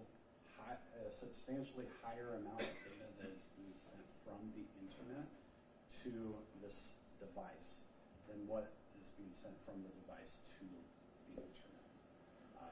Internet being specifically the cellular network, AT&T. What is significant about that is that it can indicate that more data being sent to the cellular device is indication that there is a requirement or feed of information being sent. You would see that typically with maybe streaming of a movie or streaming music, requiring information or data to be sent to the device. So the device would have been active inside of the cab. The device would be active on the network. Doesn't necessarily mean that the screen was on or that the device was in hand. It just means that the device was actively communicating and receiving data from the cellular network. And in terms of the total amount of data that was coming down, I think you had 3.86 megabytes of data downstream. That's correct. And over that course of time, that short period of time there, between 8:20 and 8:37 a.m., is that consistent with running apps? I know you were asked about that, Facebook, things like that. This is an interesting question because there is the conversation or the inquiry of what an app would look like on the network side, on a cellular network side. For an app similar to Facebook, we'll say, there would be an increase of information being sent to and from this a device that would be running a Facebook app. In simplest terms, when you enter the Facebook app on your cellular device, that device is connecting out into the internet to gather information about your updates or any kind of comments that are on your timeline. As you communicate and as you scroll through and you might like somebody's message or things like that, there's data being also sent to the network. So in apps like Facebook or in apps like an email application, there would be a closer number between bytes being sent to the network and being received to the device. And that's not the case here. That is not the case here, no. And just out of curiosity, in terms of activating that kind of data, I mean, that wouldn't necessarily come on by itself. You'd actually have to have the phone out, and you'd actually have to be doing something with the phone at that point. At a certain point in time, there would have to be human interaction with the device, yes. Okay, and if you're talking about 8:20 to 8:37 a.m., these are time periods where the defendant would have been on the roadway. Yes, sir. So in order to activate an app, be it Facebook or be it any of these other type of apps, you'd have to be handling the phone. That would be correct, sir. Okay. Let's talk about some other type of apps. Let's say that you're going to listen to, I know there was Rumble was brought up earlier, and a few others. If you were going to listen to something on Rumble, a podcast or something of that nature, would that be something that would mirror the time stream or the time frame of what's going to this phone? It very well could be. Seeing the increase of data being sent to the phone could be indicative of a music app of some sort. However, there is a significant data point that I would like to identify in my report, and that was based on the AT&T data that was provided that may give more clarity in what kind of information is being transacted in this device. Please do. I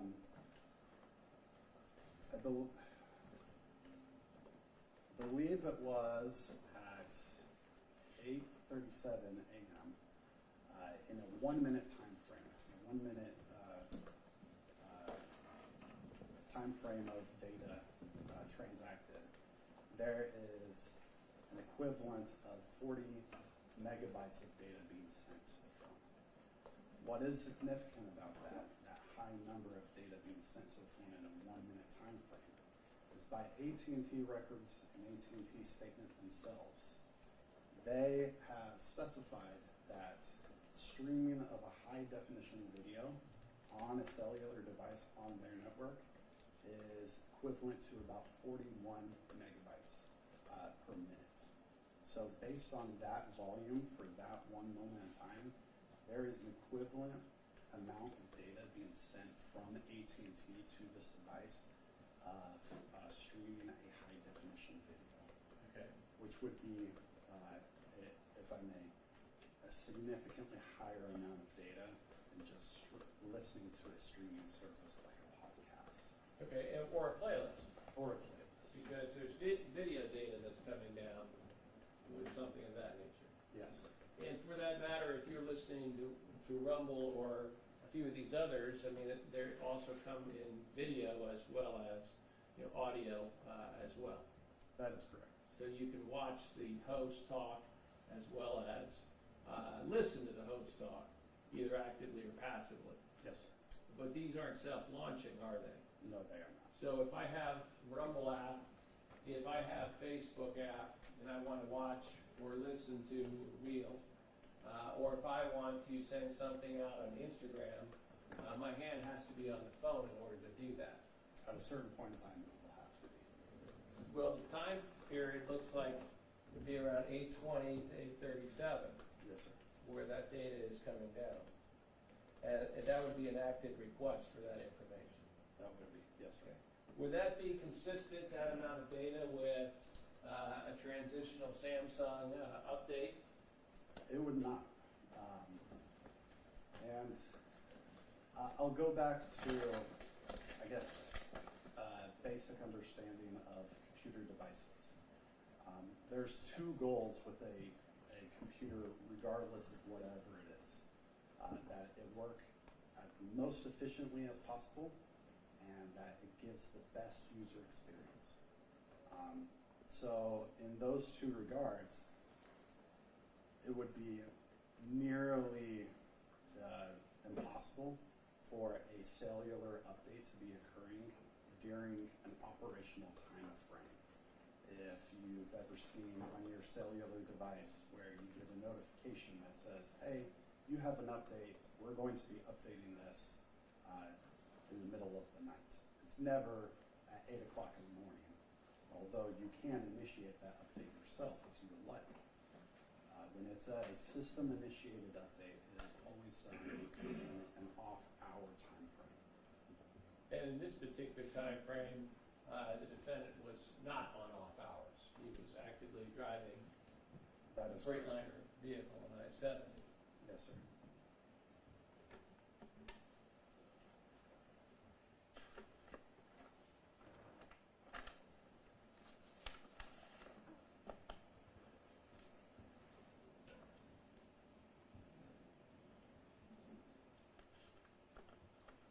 So when you define as active use of a cell phone, your definition of that would be what?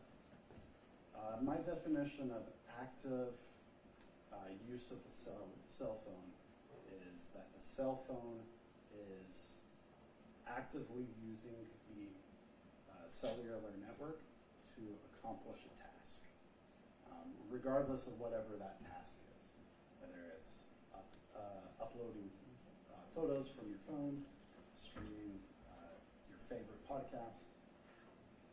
When it's transacting on the network, when it is pulling and sending data, that's what I mean by active use of the phone. That is different than actively manipulating the phone, where that would require human interaction and human manipulation of the device. But in this case, based upon the time period where it's coming, in that large chunk of data, you have been on the road, That is absolutely correct, sir. which would cross into the secondary definition that you gave, Yes, sir. manipulation. Yes, sir. You also have in 16B white paper involving distracted attention. Yes, sir. Sir, do you have any professional training as a driver? Yes, sir, I do.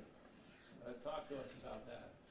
As part of my employment with the United States Secret Service, we received significant driving training for both emergency vehicles, private vehicles, and armored vehicles, both offensive and defensive driving.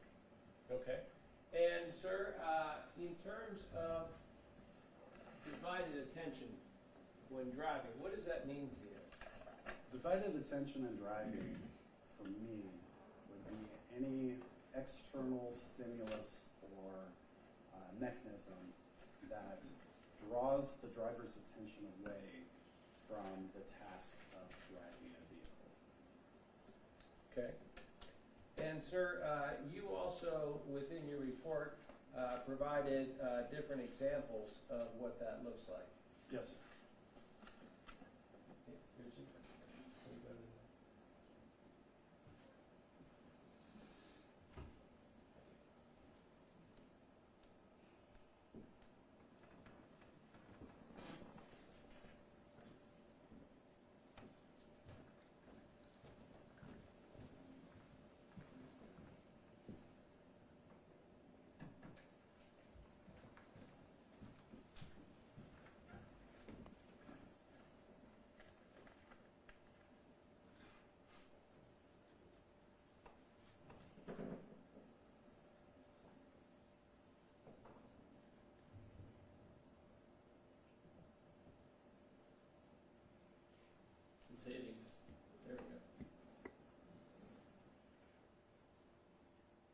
see here, sir?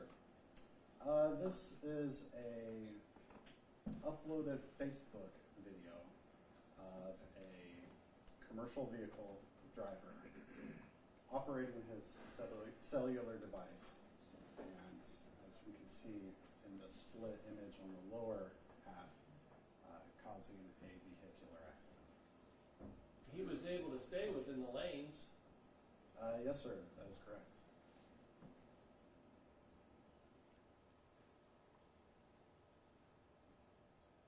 And the next one here, Similarly, split screen image of a individual driving a commercial vehicle on his device and causing a vehicular collision.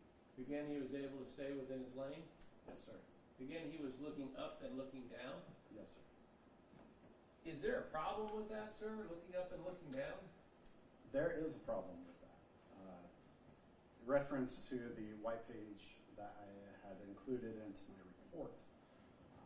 This is a phenomenon called inattention blindness, apologies, where the human body and the human mind are preoccupied on one thing, the cellular device. And even though you may look up to see and scan the road ahead, you do not process the information correctly or quickly enough in order to accurately react. This can be, in a very simple term, we might have all actually encountered this at some point in our time where we're running, we're trying to go somewhere, there's a lot of things happening, and a thought comes into our mind of, what time is it? We quickly look at our watch and continue on, only to realize that you have not processed what time it was. So you have to go back and look at your watch. That inattention blindness is also represented here, where a driver focused on that phone, focused on doing something, manipulating that device, is looking up at the road ahead, but not giving enough time to process the stimulus of the slowing and stopped vehicles that are on the roadway ahead. He looks up enough to stay inside the lanes, to maintain a relatively constant speed, but not enough to drive safely and avoid a collision. So in a particular case where you have a driver that is driving on a relatively not congested roadway with wide open space, a driver like this would be able to maintain their lane by just looking up and down. That is correct, sir. And if that was to change, as in this particular case, there's going to be a delay in processing the visualization of the traffic, as we're seeing there, to the actual collision. That is correct. And if you look at the driver in this vehicle, or in this video, you can see that multiple times he looks up at the road ahead, at the brake lights ahead, fully illuminated, and continues looking down at his device because he hasn't given his mind enough time to process that stimulus. Is this something that they teach in the Secret Service in the advanced driving class? It is. Okay. And how is someone trained to avoid this? Don't have the cellular device in play. Fair enough. And of course, the benefit here is a look-back camera on the driver. And for the sake of argument, if there is no look-back camera and a fire results and the phone burns up, you'd be in the same kind of circumstances potentially here. Yes, sir.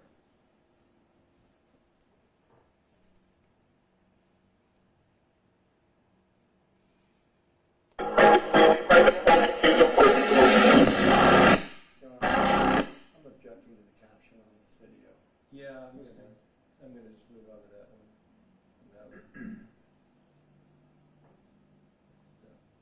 I'm objecting to the caption on this video as well. The caption is innocuous, Your Honor, in this one. All right, go ahead. Whatever this trucker is right here, they didn't touch the brakes at all, because they are 100% distracted, and you can tell why right here. Why not know what Sirius XM? Think about it. You can wake up with Howard Stern in the morning for a commercial free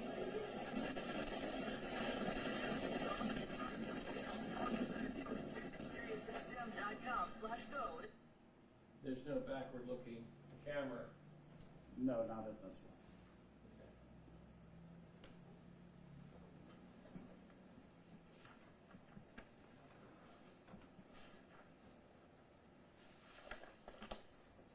Based upon your examination of these circumstances, including the phone records, did you arrive at an opinion as to the circumstances involving this crash, sir?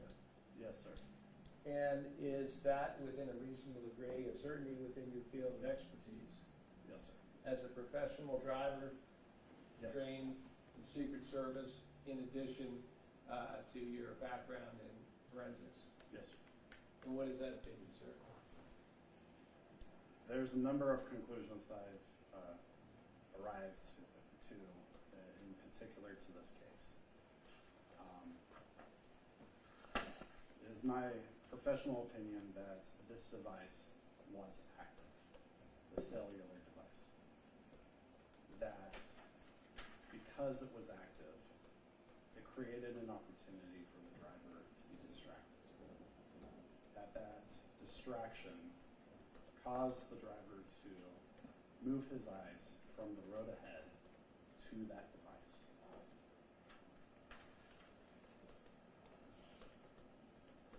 And sir, I have to ask you this question, and that is you indicated that you also provided security for the president? Yes, sir. Which president? President Obama, President Trump, and President Biden. Thank you, sir. Thank you. Ross.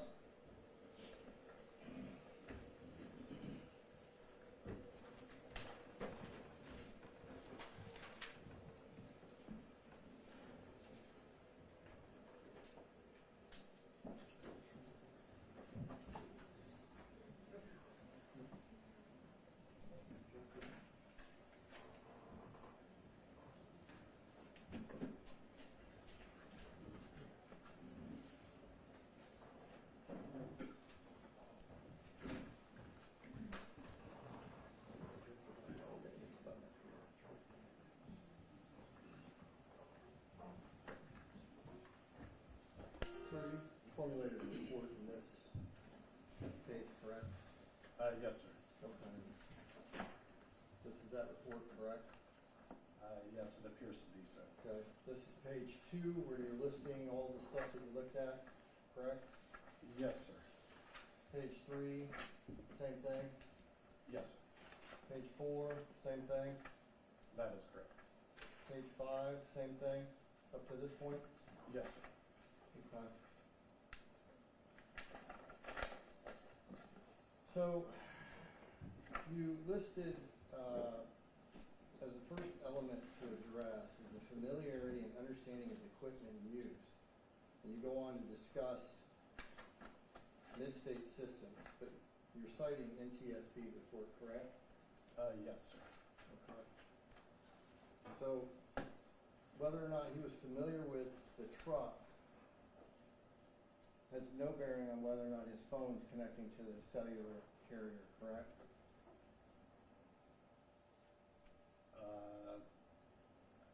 I guess that could be a conclusion to make, yes. Okay. And you go on to cite the NTSB and the OHSP report all the way through here. The next element is the driver's familiarity and experience with the specific route of travel. Where? I'm sorry, Slide did I that get in. off of Sorry. there? Thank Can you. you zoom out a smidge here?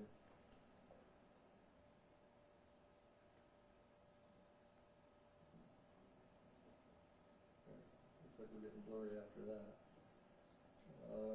So the next element is the familiarity and experience with the specific route of travel, correct? Yes, sir. So if I'm in a new place, say in Pennsylvania, or I'm in Thornville, Ohio, that doesn't affect how my phone connects to the carrier, correct? Not, well, depending on where you are, it could affect the I'm not talking about signals geographic location, I mean my familiarity with it, with the vehicle. with the surroundings. Oh, I wouldn't suppose so. Okay. And that was the interview transcript. You go on to quote the NTSB and the ODOT from there. You go on to quote the NTSB, Ohio State Patrol review transcript. We're at page 6. And there you discussed that there had been a subpoena issued on the AT&T data, correct? Yes, that is correct. So far, we've quoted the NTSB and the OHSB the entire way through this report. We're on page 7 now, correct? Yes, that would be page 7 and Okay. page 8. So finally, we get to page 8, and you're still quoting the NTSB report, correct? That's page 9. Oh, I'm sorry. That's what page did I say? Page 9. Yes. Apologize. You're still quoting the NTSB report, correct? Yes. Okay. So, you looked at everything the NTSB did and the Ohio State Patrol did, and that was, I think in your report you discussed similar to what the NTSB did, is how Mr. McDonald felt that day, correct?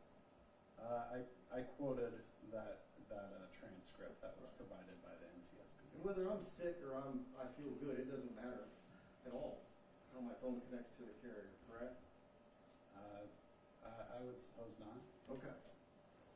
And the reason I'm asking you this, because you're the one that based your opinion on the totality of the circumstances. Yes, that is correct. Okay. And the totality of the circumstances include those factors. That is correct, sir. So we finally get to page 11, and we have a paragraph where you opine to active use. That was the internal stimulus. Direct correlation between elevated cell phone data usage and the collision. Is that on, are you referring to page 12 or page 12? Right down at the bottom. Yes, the supporting facts, yes. Okay. And you stated earlier that your definition of active use does not mean touching the phone, right? My interpretation of active use does not necessarily mean manipulation of the phone, although manipulation of the phone to activate some mechanism would be also constitutional, considered active use. So in your definition of active use, a person doesn't have to be touching the phone, correct? That is correct. Okay. And what we were talking about earlier, I asked you how much bytes are sent and received by the Audible app. You didn't know, correct? No. Okay. And you referred to streaming podcast earlier in your direct testimony, right? That's something that sends and receives data? Yes. Okay. And you're uncertain of the amount or rate that transfers, correct? Not off the top of my head, no. Okay. So I could list a bunch of different apps here, but I think to save us time, it's fair to say you don't know the transfer rate in different apps. Can we just agree to that? I would agree. Okay. So, we talked a lot about the data transfer and time that it occurred.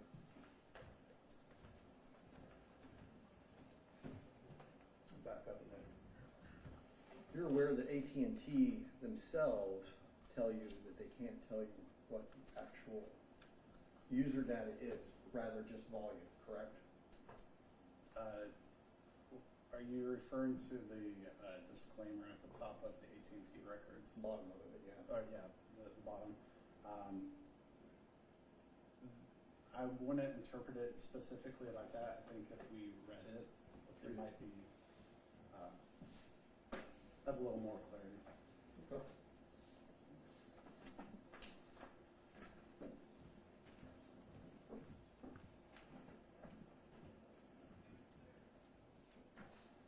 I highlighted it for you. Says the communication will show as data usage on the customer records, but do not necessarily indicate customer-initiated transaction, correct? Yes, that is what they say. Says the AT&T network is constantly communicates with the internet-enabled devices when they are powered on, correct? Correct. Because when your phone accesses the network, it creates a session, right? Yes, sir. And AT&T used to charge people for those sessions, right? Yes. So it's how they track whether or not you're using their network, right? And that disclaimer right there is saying, hey, your phone might connect to us. You didn't initiate it, but we're still going to charge you, Yes. right? And we're not going to tell you what that data is because we don't know. I don't necessarily agree with that statement. I do believe that AT&T has a mechanism in place to know what the content of the data is. Why didn't you find that out? Excuse me? You wrote a 13-page report on telecom data in a case where 6 people died. If that's the case, why didn't you go find that out? I would love to have found that out for you, sir, but as to the best of my knowledge, AT&T has not returned any information on that regard. Did you subpoena them? I do not have subpoena powers. Yes, prosecutor subpoenaed them. Yes, I did. You asked them to subpoena AT&T to determine what that actual data was. I believe it was a request for a court order. The prosecutor refused to do that? Because subpoena of records does not provide content data that is protected by the United States Supreme Court. So in other words, the data that we have, we don't know what it is, right? According to the data that is on that record, we have volume of data, we don't know the content of the data. Okay, we don't know what the content is. In the times that data transfers, I think earlier you were trying to imply that since he was driving, well, it must have meant something else. But there's a data transfer at 7:41 a.m., correct? Oh, I'm sorry, I'll use Sergeant Jasper, just a little, I'll correlate them for you. 7:41 a.m., we have a data transfer of 399.21 and 122.86.70, which correlates to this. What I've done with this is I've taken the blues, the zeros out, and just left the data in. Okay. And we can agree with that, right? So, and I've converted the con time into Eastern Standard Time because it's confusing to me. But we can agree the 11:14, we have a red, the same transfer, the 6308, 3132, correct? Yes. Are you, to help me understand, are you using both the blue and the lower section of the black data? We can use theirs, it's a little more difficult, but I've taken the blue out to make it a little more seamless. Okay. We can use this record if you prefer. Well, I only asked the question because the different colors differentiate between IMS data and enhanced phone data. Okay. So you testified earlier that there was an increase at 8:29 a.m., correct? Yes, between the time of 8:20 and 8:37. We have another one at 8:20, right? That's fairly large. Yes, sir. We have one at 7:41 a.m., correct? Yes. 7:44 a.m., correct? Yes. You're aware that you returned to the truck about 7:49 a.m.? That is correct. Yes. So we have a data transfer that's fairly similar to the 8:47 transfer, don't we? Between 7:44 and the 8:47?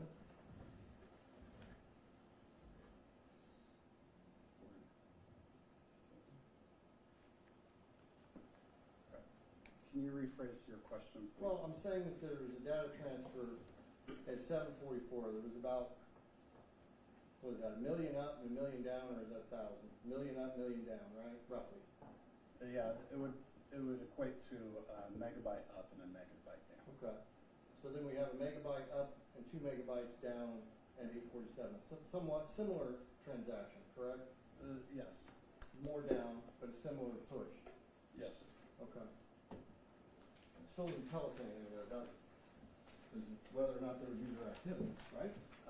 When you compare just those two times, yes, it would be very limited in what you can extrapolate from those two.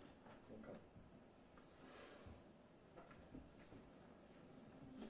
You talked a little bit about distracted driving. Yes, sir. Okay. And that, in your definition, I'll probably sum it down a little bit here, was someone is focused on something else, and even though they take their eyes back to the road, they may not be 100% focused back on that, right? Yes, the inattentive blindness, yes. Okay. And that doesn't have to apply to an individual driving a truck, does it? It could be everyday drivers? Correct. Okay. It could be a bus driver, right? Yes, sir. So if an individual was driving a bus and looking up in the mirror, would that be distracted? It depends on, I guess, why they were looking at the mirror. If they were looking to see the road behind them, maybe. No, not behind it, inside the bus. Oh, inside the bus? I can't speak to that Okay. Specifically.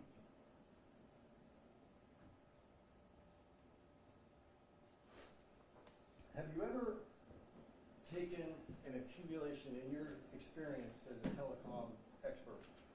Have you ever looked at multiple users' phones and their interaction with carriers to determine what the transfer rate is on average over those users? No, not specifically. So, to be a little more specific, let's say I had 100 users and I wanted to know how much YouTube sends and receives back and forth over AT&T, Verizon, and T-Mobile. So I've looked at all of these 100 persons and I can say, you know, that's a 41.7 megabyte transaction. Did you do that? No, I did not. Okay. So the 41.7 that you got is from AT&T's consumer guide, right? Correct. Yeah. It's a simple internet search, right? Yes. Okay.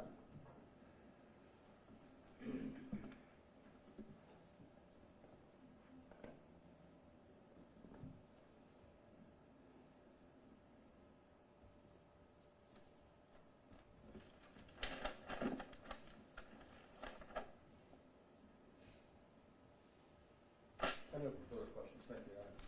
Redirect? Thank you. Would it surprise you, sir, that there is within State's Exhibit 14, which is certified cell phone records for the defendant, and it's part of a stipulation, an investigative subpoena that was issued in that particular case? Wouldn't surprise me. So a subpoena was issued for that case? Yes, sir. Yeah, it's in the records in front of you, I guess, but I'm not sure what the importance of that is. I do want to ask you about just a couple other things. One is the time frame that we're talking about here is primarily 8:20 to 8:37 in the morning. Yes, sir. Okay, that's near in time to the events that occurred here.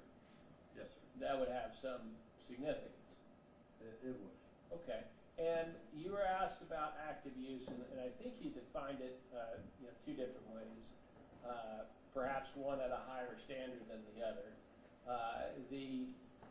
The lower of the two standards would be, as I understood it, that if I am running something, for instance, from Rumble, I get in my car, I turn it on, I put it down, it's playing in the background, no different than a radio, that might, be considered active use because I'm pulling the information down and I'm using it off of the network.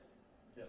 You have a higher standard, though, that you talk about, which is that when during the course of a travel where you have to manipulate the cell phone itself in order to get that program, whether you're behind the wheel of a car, a truck, bus, semi, an airplane, or anything like that. That would be a higher use, but it would still fit under active use. That would be correct. Okay? And in this particular case, this particular usage involves a crash fatality near in time to this large data hitting the defendant's phone. It would be preceding the crash. Yes, near in time, Yes, sir. proceeding.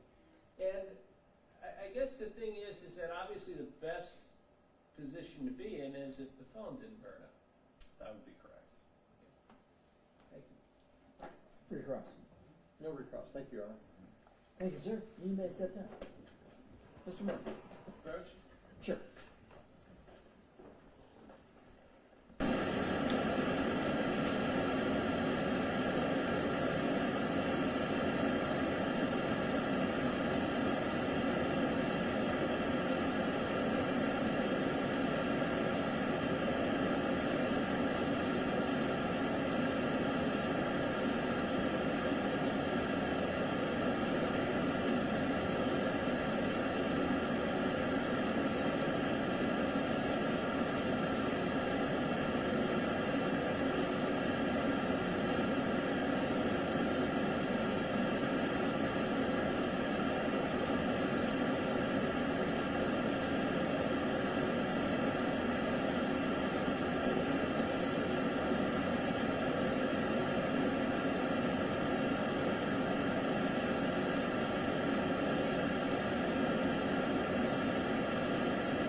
Mr. Murphy, any additional witnesses for today? No, Your Honor.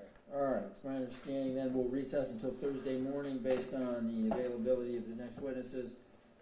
We'll also, you'll put some stipulations on the record and then we'll go into the defendant's case. That's as I understand what we talked about. Yes, Your Honor. Yes, Your Honor. All right, so we'll adjourn until Thursday morning, not tomorrow morning, Thursday morning at 9 o'clock. Anything further before we break? No, Your Honor. No, Your Honor. Okay. All rise. We're now in recess.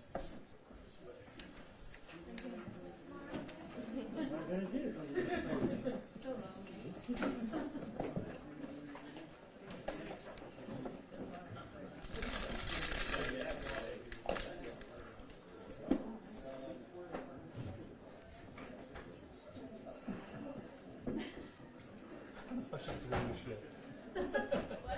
I don't know if I can get away city the whole damn time. Circa 1994. All right. Oh, you did? Oh, you're supposed to stand until you leave. That's what I thought. I'm just. What do you say? So you're Port Authority too. Aren't you supposed to stand until you leave?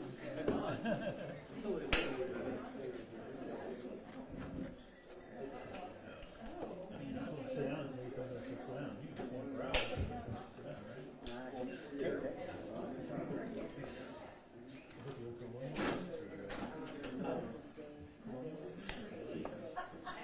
I think they wore like powder wigs Powder too. wigs and then- It's just her. I just want to be her. Say, just don't let champagne bottle at courtroom.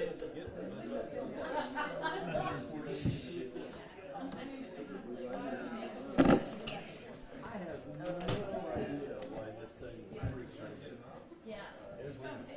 Can you lay it down or?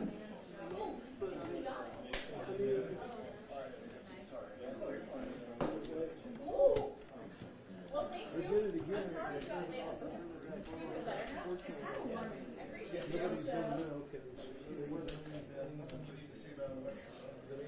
So far. Oh my God. You look at us. I know Bill probably is. Last thing I want to do is go through a card again. Trying to figure what the